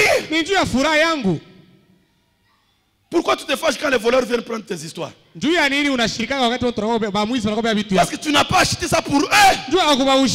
Tu as acheté ça pour qui? Pour toi. Et Dieu t'a créé pour qui? Pour qui? Pour moi. Pour Branham. Pour qui? Ni pour le pasteur, ni pour le diacre, ni pour l'oncle, ni pour la maman. Vous n'appartenez à personne. Je vais vous laisser partir sur ceci. Pas seulement Vous n'appartenez pas, vous n'êtes pas pour le pasteur. Hapana Vous n'êtes twasema pas pour amuna Joseph pale juu ya Lubanza. pastori au juu ya Joseph Lubanza. Vous n'êtes pas non plus pour vous-même. Na amuna tena pale juu yenu wewe wenyewe. Vous n'avez même pas été créé pour toi-même. Wewe mwenyewe hawakuumba juu ya wewe mwenyewe hapana. Je répète, vous n'avez pas été créé pour vous-même. Narudia tena hawakuumba juu yako wewe Tu mwenyewe. n'as pas été créé pour toi-même. Hawakuumba juu yako wewe mwenyewe. C'est un péché Ni zambi d'exister pour toi. ya vile huko kwako juu yako wewe mwenyewe. Dieu ne t'a jamais créé. Mungu hata mara moja sikukuumbake. C'est la Bible. Ni Biblia. Tout a été créé par Vyote viliumbwa naye. pour toi. Na juu yako. Pour toi. Juu yako. Je veux dire hein, Napenda kusema que ta vie ya kama maisha yako a été créée pour Dieu. iliumbwa juu ya Mungu. Chaque fois Kila mara que tu fais quelque chose qui Utafanya n'est pas kitu. pour Dieu, c'est un péché. utafanya kile kitu akina juu ya Mungu ni dhambi. Maintenant, regardez combien d'années nous avons vécu dans le péché. Sasa angalieni miaka ngapi tuliishi ndani ya dhambi. Dites-moi, Muniambie si vous niez ça, kama mnabisha ile. qu'est-ce que Dieu gagne dans votre vie? Mungu mu maisha yako yuko napatia nini? Qu'est-ce que Dieu, regardez votre vie, qu'est-ce que Dieu a profité de votre vie? Angalia tu maisha yako. Mungu alipatia yako nini mu maisha yako mu? Prenez la journée, Bebe tu mchana yote. depuis le matin jusqu'à le soir, Kuanzia asubuhi kufika même kwa jusqu'à maintenant que magharibi. je parle. Hata kufika mwili saa hii mimi unasema. Vérifiez, soyez sincères. Muwe na uwaki Je ne vous tumwangalishe. condamne pas, non, c'est une interpellation, c'est un inventaire. Mishi hukumu hapana, lakini Ça me nikunamusha concerne tu. même moi-même. Na mimi mwenyewe mambo inaniangalia. Vérifiez heure après heure tout ce que nous avons réalisé dans la journée. Angarisisha Qu'est-ce kila saa. que Dieu a profité de ce que nous avons fait. Vyote vile tulifanya mu mchana, Mungu alipatia nini mu vile tulifanya. Vous dites non, je suis à l'église. Unasema hapana niko kanisa. C'est faux. Ni bongo. J'ai prié. Niliomba. C'est faux. Ni bongo. Parce que la prière ne profite pas à Dieu. Njoo maombi haina mfaida ya Mungu. Ça te profite toi. Ni mfaida yako wewe. Être à l'église, ça ne profite pas à Dieu. Kuya kukanisa Même si tu n'es pas haina venu mfaida ya aujourd'hui, Mungu. Dieu n'allait pas être diminué de Dieu. de la Hata kama divinité. wewe uko kanisa leo, Mungu anasema sasa ataka Il allait rester toujours Dieu. Ataka kubakia paka vile Mungu. Donc ça te profite à toi parce que tu vas recevoir quelque chose qui va t'aider dans ta vie spirituelle. Iko mfaida yako, juu utapata kitu cha kukusaidia Mais maisha je dis yako ya en kiroho. retour, qu'est-ce que Dieu a eu de notre vie Lakini aujourd'hui? nauliza mubyote Mungu alipatia nini mu maisha yetu? Voyez même, mes frères, Mnaona mbele bandugu? l'homme est devenu inconscient Muntu anakuwa bila dhamiri. de ce pourquoi Dieu l'a placé sur la terre. Ya kenye sababu yenyewe ambayo Mungu alimuweka hapa dunia. Nous tous, la majorité, She bote ba mingi. nous vivons pour nous. Tuku naishi juu yetu. Il prêche pour lui. Eko na ubiri juu yake yeye moyo. Il chante pour lui. Eko naimba juu yake yeye Vous moyo. entendez même les gens? Ah frère, chante-nous un peu le cantique là. Tunasikia na watu wanasema utimbie kwa mbele kale ka mwimbo. Donc moi je dois chanter pour toi. Toi Sasa tu wewe m'as nikuimbie créé wewe. toi. Wewe uko nani? Donc Wewe tu m'as uliniumba. créé pour que je chante pour toi. Uliniumba juu nianze kukuimbia. Les prédicateurs nous prêchons là pour les gens Bahubiri tu na ubiri tu juu ya bantu. et pour nous-mêmes. Na juu yetu shebe wenyewe. Ah, tu as bien prêché. Ah, ulihubiri mzuri. Ah, c'était merveilleux. Ah, ilikuwa ya mastajabu. Bon, vous êtes content, mais qu'est-ce que Dieu a eu Munafurahiwa de lakini- cette réunion, de cette prédication de Lubanzala? Samuile prédication ya Quelle Lubanza. est la part que Jésus a eue Yesu alipata nini? en dehors des acclamations que vous avez données à Lubanza? Lui, Jésus a eu quoi? Kutosha kwa ile mamikono mumupikia Lubanza. Yesu yeye anapatia nini? On sort d'une réunion, même pas une âme convertie, Tunatoka mkusanyiko, hakuna hata nafsi moja inageuka, aucune âme qui est née de nouveau. hakuna hata nafsi moja inazaliwa mara ya pili, Mais on applaudit, c'était merveilleux, fantastique. lakini tunapiga mikono sasa ilikuwa ya mastajabu. Fantastique là, c'est pour nous ou pour lui? Ile ya mzuri kabisa ile ilikusema ni njuu ya Mungu au ni njuu yetu? Le pasteur vous a déjà parlé ici de l'exemple là du pianiste Pastor sasa kuniambia hapa mfano ya ule pianist ule. qui jouait Ule anataka et kuimba la salle excitée. Oh! na mule munyumba mule bantu wanachangamuka. Mais le pianiste est indifférent comme tout. Lakini ule akupiga piano ule ashishutuke lwake. Pas Parce qu'il ne chantait pas pour eux. Juu asikuanza kuimba njuu yabo Mais bo. pour lui. Au njuu yake yeye mwenyewe. Il est resté là comme un bois. Alibakia pale sawa mbao tu muchi. Et les gens, mais nous t'applaudissons, mais pourquoi tu es fâché? Na bantu sasa tunakupigia mikono unashirika nini? Mais tu prêches bien. Unahubiri mzuri. Mais tu joues bien. Tunaimba mzuri. Mais tu chantes bien. Unaimba mzuri. Mais pourquoi tu es fâché? Sasa unashirika nini? Nous applaudissons, non? Tunapiga mikono. Il était comme un bois. Alikuwa leke pale sawa muchi tu. Parce que ses yeux étaient fixés au balcon. Juu macho yake ilikuwa anaangalia kwa balcon. Il dit, je ne chante pas pour vous. Sasa mishi menjuu yenu. Qu'est-ce que vous connaissez de la musique, vous? Mwewe mnajua nini mu muziki? Qu'est-ce que vous connaissez de la prédication, vous? Mahubiri mwewe mnajua mu nini? Qu'est-ce que vous connaissez quand une prédication est bonne ou mauvaise? Wakati mahubiri kwa mzuri au mbaya mnajua Mais il y a nini? quelqu'un là-bas qui dit, qui va me dire. Huko mtu mmoja Parce que ataniambia je suis ici pour lui. niko hapa juu yake. Amen. Amen. Et quand le maître, tout le monde s'est calmé, Na wakati watu wote walikuwa wanakala kimya. le maître a fait ça. Na ule mwalimu mwenyewe. Alors le garçon était excité. Na pale ule mwalimu anasikia La furaha. salle était surpris. Na bantu walisutuka. Mais le garçon, lui, se réjouit. Lakini wewe ule Parce mwanaona qu'il dit, j'ai travaillé, j'ai donné du plaisir. anasema mimi nafurahisha. Le maître. Nafurahisha Bwana. Qui me dit, Amen. Amen. Nous devons recadrer. Nous devons ou rectifier. Nous devons rectifier Tunapasha kutengeneza nos ambitions, nos objectifs et nos ministères, nos vies. Tunapasha kuengarisha mara nyingine Nos dons. maisha yetu, mawakati yetu, mautumishi yetu. Chaque jour qui passe sans que ça soit pour lui, c'est un péché. Kila siku ile kunapita kama haina njuu ya Mungu ni dhambi. Chaque jour ici qui passe, si Kila ce n'est siku pas ile pour kunapita. lui, c'est un péché. Kama haina njuu ya Un péché. Mungu ni dhambi. Même si tu n'es pas allé boire, même si tu n'as pas menti. Hata kama ukwende Mais kunwa au quand kulande. tu utilises la vie pour toi-même, Lakini wakati unatumikisha maisha juu yako wewe mwenyewe c'est un péché. ni dhambi. On va lire quelque chose. Tutasoma kitu moja hivi.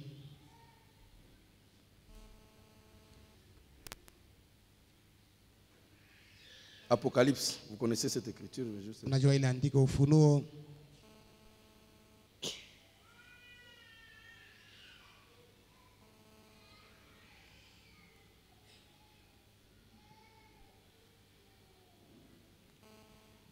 Apocalypse chapitre 4, Ufunuo sura 4 verset 11. mstari wa 11. Tunaweza kuanza kwa taa yulu mbele.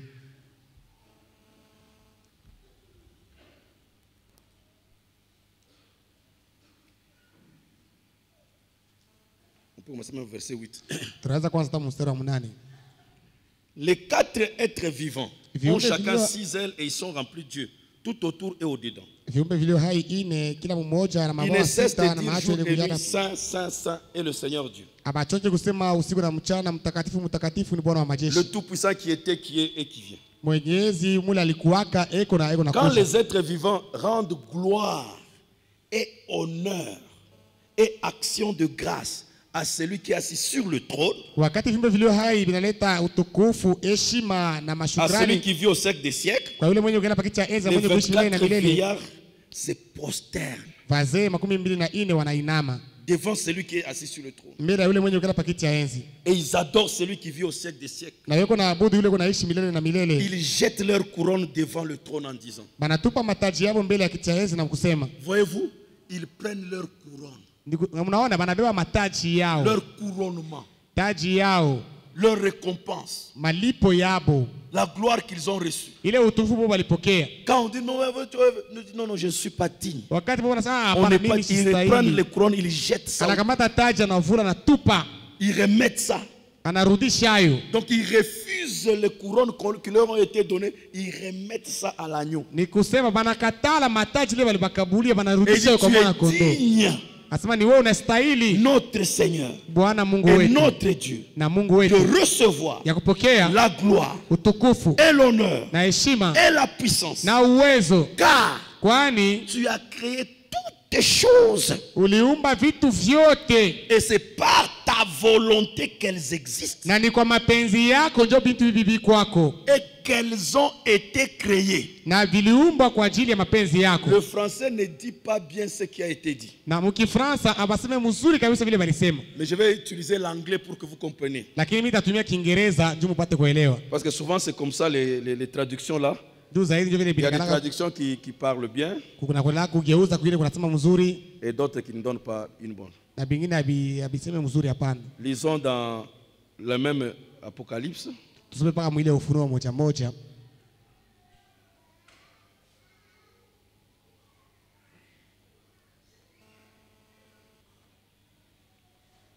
Cette fois-ci en anglais.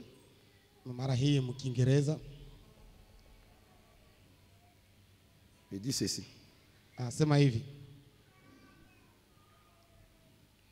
Il dit, tu es digne, notre Seigneur, et notre Dieu, de recevoir la gloire, l'honneur et la puissance. Car tu as créé toutes choses. Et c'est pour ton plaisir qu'elles existent et qu'elles ont été créées. C'est pour ton plaisir. C'est pour que tu puisses avoir tiré plaisir. Tu puisses avoir plaisir. Donc, toutes les choses que Dieu a créées, c'est pour en tirer plaisir.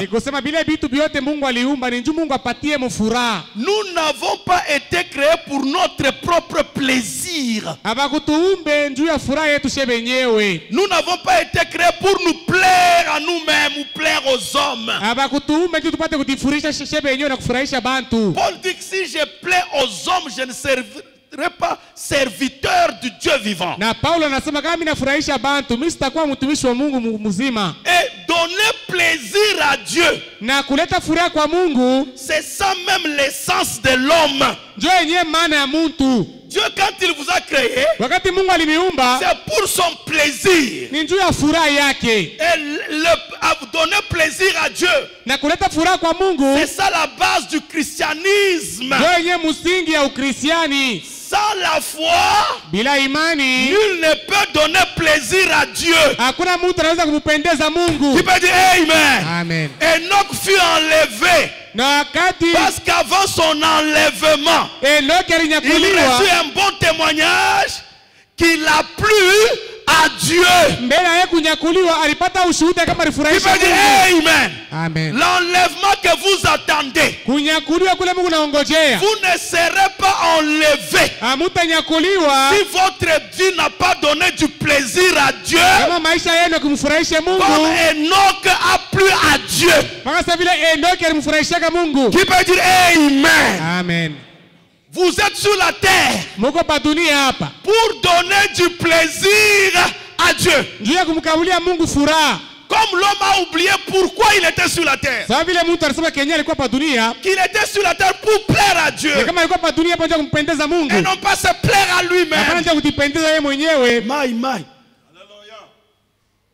Dieu dit je vais le restaurer. Je vais le ramener. Et je vais même aller dans la chair. Je vais descendre sur la terre. Je vais aller vivre sur la terre pour le racheter. Et quand Dieu vient sur la terre et qu'il va être baptisé, alors le Saint-Esprit descend comme une colombe. Et une voix sort du ciel. Il dit, c'est lui-ci est mon fils bien-aimé, en qui j'ai trouvé plaisir d'habiter. Donc Jésus sur la terre introduit la race qui plaît à Dieu. Les oiseaux en volant donne du plaisir à Dieu. Les poissons en nageant dans l'eau donnent du plaisir à Dieu. Qui peut dire Amen. Le soleil en se levant et couchant donne du plaisir à Dieu. Mais l'homme a cessé de donner plaisir à Dieu. Il commence à se plaire lui-même. Anaanza kujipendeza yeye mwenyewe.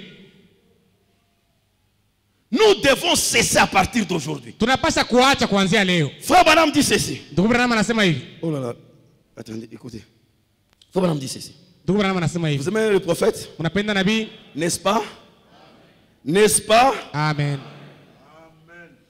Il dit, anasema le plus grand plaisir furaha mkubwa qu'un croyant peut avoir, ile mwaminifu anaweza kuwa nayo, c'est de faire des choses qui plaisent à Dieu. Ni kufanya vitu vyenye kumpendeza Mungu. Le plus grand plaisir furaha mkubwa kabisa qu'un homme peut avoir, ile mtu anaweza kuwa nayo, the greatest pleasure, donc le plus grand, le sommet de plaisir furaha ile ya yulu kabisa qu'un homme peut expérimenter, ile mtu anaweza kuonja, c'est quand il fait les choses qui plaisent à Dieu. Ni wakati yeye anafanya vitu vyenye kumpendeza Mungu. Je me réjouis. Nafurahiwa. Et que ma réjouissance là na ile furaha yangu ile n'est pas la conséquence du plaisir de Dieu. Je pêche. Kama haina matokeo ya kumfurahisha Mungu, pale mimi natenda dhambi. Si mon plaisir kama furaha yangu n'est pas la conséquence haina matokeo du plaisir de Dieu, c'est un péché. Ya furaha ya Mungu, pale ni dhambi. Frère Albert, à partir de maintenant, si quelqu'un saisit ça, kama mtu anashika ile, si fumer donne du plaisir à Dieu, je vais fumer. Kama kufuta kunampendezanga Mungu, mitafuta. Si l'adultère donne de plaisir à Dieu, je vais commettre adultère. Kama busharati kunampendezanga Mungu, tasharatika. Si mentir, kama kulanda, ça donne du plaisir à Dieu. Kunamfurahisha Mungu. Si vous comprenez le but pour lequel vous avez été sur la terre, kama unaelewa kifunguzio kenye ambao ulikuwa duniani hapa, et vous hapa, savez que Dieu ne veut pas qu'on fume. Na unajua sasa Mungu ashipende tufute. Comme je veux plaire à Dieu. Sababu vile mimi napenda nimpendeze Mungu. Le péché s'arrête. Ni kusema dhambi parce que j'ai peur du péché. Pas parce que j'ai peur d'aller en enfer. C'est parce que je veux plaire. J'ai été créé pour donner du plaisir à Dieu. Et tout ce qui ne donne pas plaisir à Dieu, je ne le ferai jamais. Tu peux dire Amen. Amen. J'arrange mes cheveux pour qu'il ait la gloire, qu'il trouve plaisir dans ma façon d'arranger les cheveux. Mes habits ici, je m'habille, je suis sûr qu'il tire du plaisir dedans. Dites Amen. Amen. Est-ce que vous dites Amen, mes frères? Est-ce que vous dites Amen? Amen. Vous n'avez pas été créé pour aller au travail. Non, vous avez été créé pour donner du plaisir à Dieu. Amen. Amen. Vous êtes appelés des chrétiens, des petits Christ. Et Christ, quand il entre dans le monde, il plaît à Dieu. Dieu a trouvé tellement bon. C'est quand Jésus grandissait. Dites Amen. Amen. Dieu n'est pas venu directement entrer en Jésus. Dès qu'il est né virginalement, Dieu a commencé à observer sa vie. Depuis qu'il était petit, on a seulement un témoignage qu'il était au temple en train de discuter la parole. Et quand ses parents sont venus les menacer, vous ne savez pas que je dois être aux affaires de mon père. Et après la Bible dit, il a suivi ses parents, les obéissants, les écoutants. Donc il était obéissant. Et il est resté là de 12 ans là, jusqu'à 30 ans. Dieu observant Jésus, tout ce que Jésus essayait de faire. À la fin, quand Jésus arrive dans l'eau, Dieu dit non, non, non, non, non. Depuis Adam, quand Adam était tombé, je n'ai pas trouvé quelqu'un qui dans tous ses mouvements, il veut mon plaisir, il veut me plaire. Avant de parler, est-ce que la parole ici plaît à Dieu ou pas? Ma manière de répondre à mon mari, est-ce que ça plaît à Dieu ou pas? La manière de faire ceci, est-ce que ça plaît ou pas? Ce que je vais faire ici, est-ce que ça plaît Dieu ou pas? Tout chaque mouvement Il contrôle si ça plaît à Dieu. Et s'il n'est pas sûr que ça plaît à Dieu, même si le monde entier est contre lui, il ne le fait pas. Ah, Dieu dit non, non, non, non, non, non. Je ne peux pas rester au ciel. Je suis tellement content de ce qu'il fait. Je dois aller habiter là-bas. Qui peut dire Amen. Et à la montagne de transfiguration, il vient donner le même témoignage sur base de 2 témoins. Qui peut dire Amen. Est-ce que Dieu peut donner ce témoignage-là pour toi? Sœur, Dieu peut-il donner ce témoignage pour toi ce soir? Que voici ma fille bien-aimée, en qui je trouve plaisir. Il n'y a jamais eu de conflit entre elle et moi.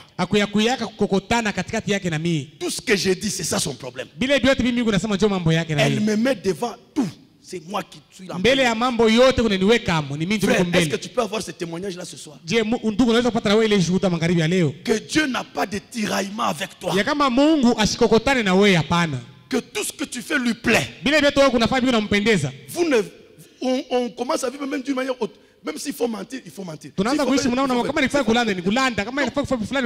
tient pas compte qu'il y a quelqu'un qui nous a créés. Et cet homme attend quelque chose de moi. Vous avez un domestique à la maison. Domestique à la maison. Et il fait à la maison tout ce qu'il veut.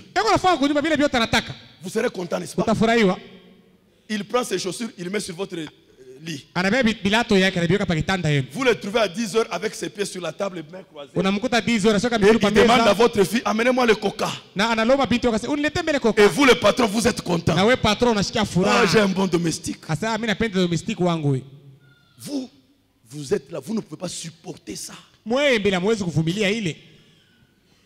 Vous ne pouvez pas supporter ça. Mais c'est ce que vous faites souffrir mon Dieu tous les jours, matin, soir. Tu as une voiture, tu entres, tu demandes. On a une T60, on a une brûle sana, mina choka, le misten, mista démarrer léo, mina jamais pas cap. On va ici à gauche, on va à droite. Vous avez déjà vu une voiture comme ça?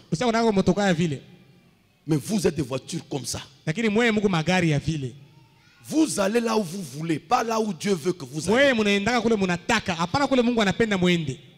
Mes frères, nous vivons pour nous-mêmes. Vérifiez notre vie. Qui peut dire qu'il a fait aujourd'hui quelque chose dans laquelle Dieu a tiré la gloire? Une soeur peut porter de longues jupes, de longs cheveux, mais si elle vit pour elle-même, c'est un péché. Il dit ces jupes longues et ces cheveux, c'est pour amener une autre femme à venir à Christ. Voilà là où Dieu gagne. Mais si tu vis de longues jupes pour être orgueilleuse, toi, tu sais bien t'habiller, tu as de longs cheveux, ça devient un démon. Dieu ne tire plus la gloire, ne tire plus plaisir.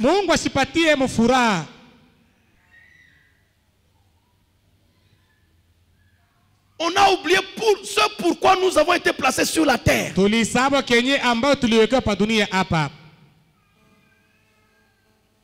Dieu nous aide. Que Dieu nous aide. Amen. Lisons dans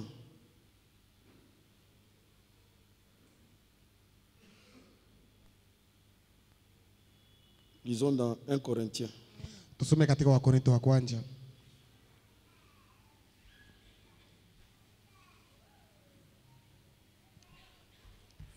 Ça c'est le français. Je vais lire, essayer un peu de lire à partir de ce français ici. 1 Corinthiens. Wakorintho wa kwanza. Chapitre 7. Sura yake 7. C'est un petit inventaire que nous sommes en train de faire. Moi-même y compris. Pour que ça nous aide à nous rapprocher de Dieu. Verset 22. 1 Corinthiens 7, 22. Car l'esclave qui a été appelé dans le Seigneur est un affranchi du Seigneur. De même, l'homme libre qui a été appelé est un esclave de Christ. vous avez été rachetés à un grand prix. Mulikombolewa na bei mkubwa. Ne devenez pas esclaves des hommes. Msikuwe watumwa wa watu. Qui peut dire Amen? Amen. Qui peut dire Amen? Amen. 1 Corinthiens 6, chapitre 1 Corinthiens 6, oui. Wakorintho wa kwanza sura ya 6 mstari wa 13. Les aliments, verset 13. Les aliments sont pour le ventre et le ventre pour les aliments. Chakula ni juu ya tumbo na tumbo iko pale juu ya chakula. Et Dieu détruira l'un comme les autres. Na Mungu ataharibu ya kwanza sawa ile ya pili. Mais le corps n'est pas pour l'impudicité. Lakini mwili haiko juu ya uzini. Il est pour le Seigneur et le Seigneur pour le corps. Iko pale juu ya Bwana na Bwana iko pale juu ya mwili. Et Dieu qui a ressuscité le Seigneur nous ressuscitera aussi par sa puissance. Na ule Mungu alifufua Bwana atatufua nasi kupitia uwezo Ne wake. savez-vous pas que vos corps sont des membres de Christ? Amujue ya kama mwili yenu ni memba ya Prendrais-je donc Kristo. les membres de Christ pour en faire les membres d'une prostituée? Tabeba hivi mamemba ya Kristo ndio kuifanya kuwe Loin memba de là. Ne mtaala. savez-vous pas que celui qui s'attache à la prostituée est un seul corps avec elle? Mbali na ile amujua sema ule mwenye kwa matana na mkaaba anakuwa mwili mmoja Car naye. est-il dit, Kwani les bana deux deviendront une seule chair. asema wote wawili Mais watakuwa celui qui mwili s'attache mmoja. au Seigneur est avec lui un seul esprit. Na kile ule anambatana na Bwana iko naye pamoja roho Fuyez moja. l'impudicité. Kimbieni uzini. Quelque autre péché qu'un homme commette, ce péché est hors du corps. Dhambi yote ingine ile mtu anaweza kufanya iko Mais nje ya celui qui mwili. se livre à l'impudicité pêche contre son propre corps. Lakini mwenye kujitoa kuuzini anatenda dhambi juu ya Ne mwili wake savez-vous pas que mwenyewe. votre corps est le temple du Saint-Esprit qui est Amujua en ya vous, kama mwili yenu ni hekalu ya Roho que Mtakatifu vous avez reçu de Dieu ile mlipokea et tokea que kwa vous ne Mungu. vous appartenez point à vous-même, Na ya kusema nini amuna pale juu yenu mwe wenyewe, car vous avez été rachetés à un grand prix. kwani mulikombolewa kwa bei kali. Glorifiez donc Dieu dans votre corps et dans votre esprit qui appartiennent à Dieu. Tukuzeni hivi basi Mungu katika roho yenu na mwili yenu inayokuwa ya Il dit, Mungu. ne savez-vous pas Na anasema que msi, vous avez été rachetés avec un grand prix et à cause de ça, vous ne vous appartenez pas. asema amujue ya kama mulikombolewa kwa bei kali na kwa ajili ya ile amuna juu yenu mwe wenyewe. Amen. Amen. Voilà le livre, le manuel du maître. Njoo yenye kitabu kia Bwana hiki. C'est pourquoi nous devons, mes frères, Njoo kwa maana tunapasha bandugu nous asseoir, kuikala demander à Dieu. na kumuuliza Mungu. Ici, hein, Hapa ça ne demande pas que je puisse avoir de l'argent. hii hailombi asema nipate kuwa na fedha.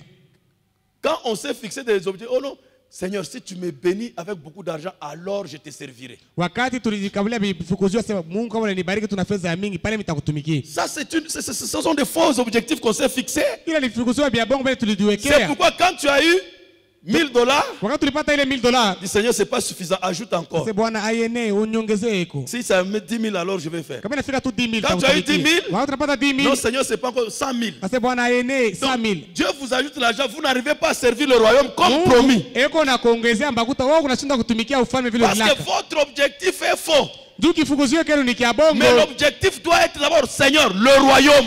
Kifukuzio kinapasa mbele kwa sema Bwana mbele Tu ufalme. vas dire Amen. Amen. Et le reste va suivre pour soutenir cet objectif. Hivi vinabakia vitafuata njoo kusaidia ile kifukuzio. Peu importe ce que vous êtes. Hata kama uko nani? Frère Branham dit qui que ce soit d'entre nous a un but, un objectif, un dessein. Ndugu Branham asema kila mtu katikati yetu yako na kifukuzio mapo Il dit, moja hivi. connaissez-vous la conversion de Dwight Moody?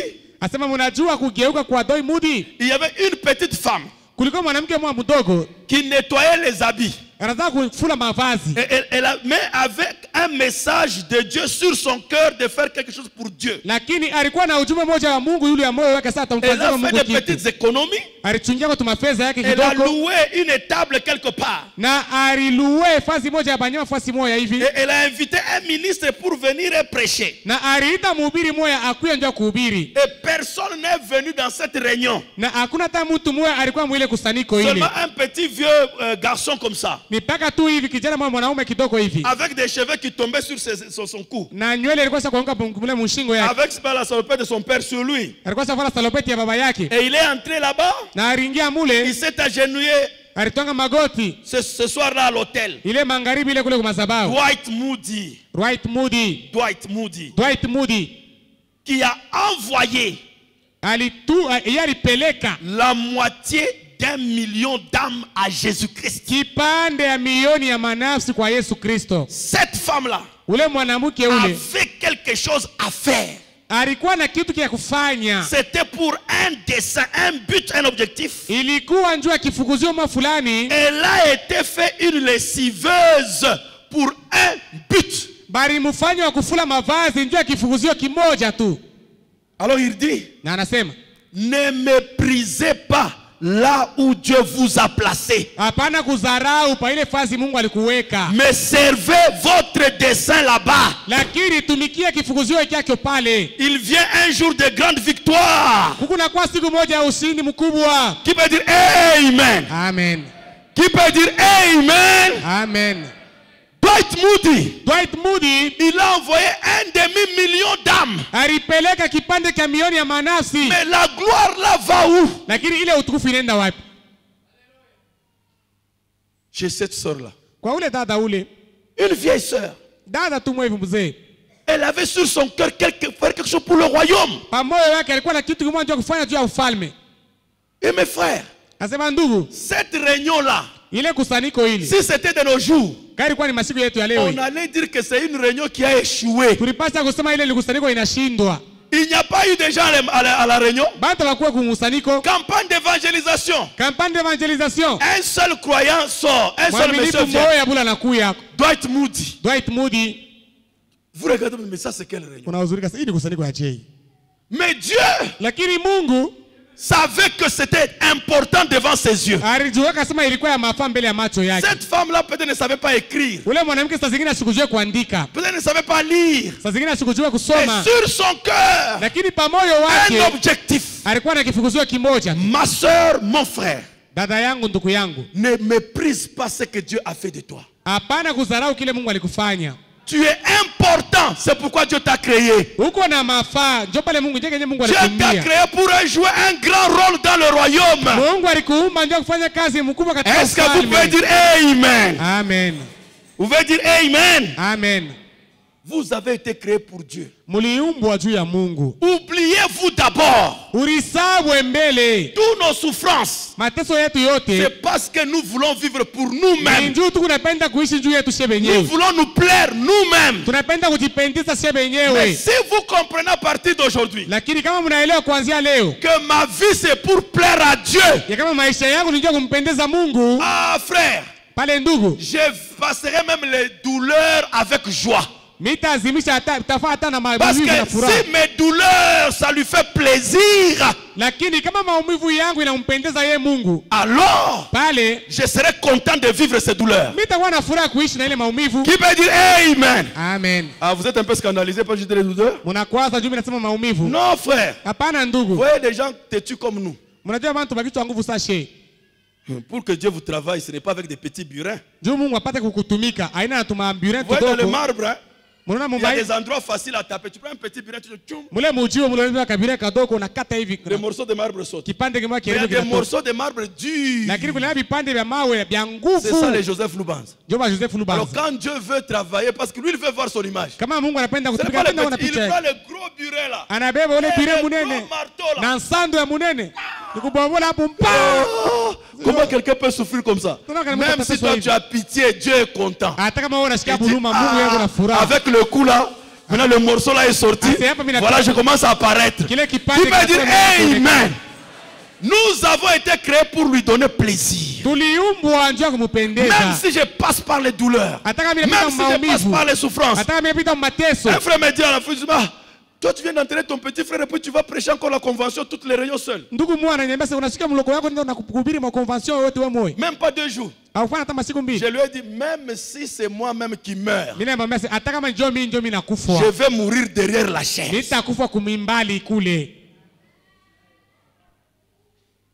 Je vais demander, faites-moi sortir de l'hôpital, amenez-moi d'abord, même dans les lits, à la chaise là, je vais parler derrière la chair. C'est pour ça que Dieu m'a placé sur la terre. S'il peut tirer la gloire de ça, c'est tout ce qui me suit. La Bible dit quoi de Jésus? Homme de douleur, habitué à la souffrance. Parce que tu ne peux pas prendre la résolution de plaire Dieu sans les souffrances et les douleurs. à Dieu, ça demande les souffrances. Ça Kumpendeza demande Mungu les douleurs. inalomba mateso, maumivu. Pour se plaire à Dieu, frère. Kumpendeza Mungu ndugu? Non. Hapana. C'est avec douleur. Ina maumivu. Et notre Seigneur qui a plu à Dieu. Na Bwana wetu alimpendeza Mungu. Il n'y a jamais eu une vie vécue sur la terre comme la vie de Jésus-Christ. Mais pour plaire à Dieu, il y a un prix à cela. Les douleurs. J'espère que ce soir, bien que je ne me suis pas bien exprimé, mais Dieu vous a fait comprendre ce que j'ai voulu vous dire, que nous sommes sur la terre pour plaire à Dieu. Est-ce que vous dites Amen? Tous nos objectifs doivent être cadrés avec la volonté du Père. Jésus dit, mon Père qui m'a envoyé ne me quitte jamais, ne m'abandonne jamais, parce que je fais toujours les choses qui lui plaisent. Vous pouvez vous dire Amen à cela? Amen.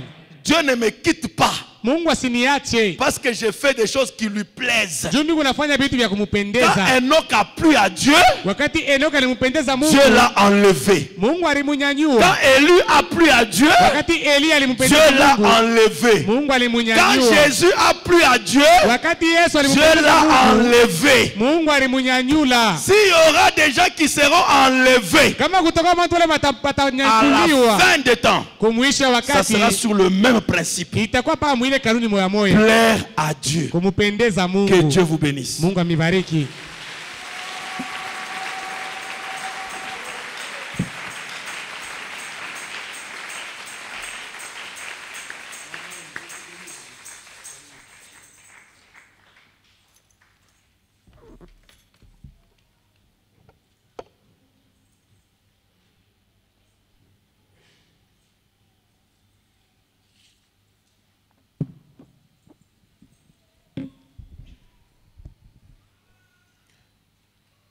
Tout au long du chemin vers la demeure de l'âme, il y a un œil, oui, qui t'observe.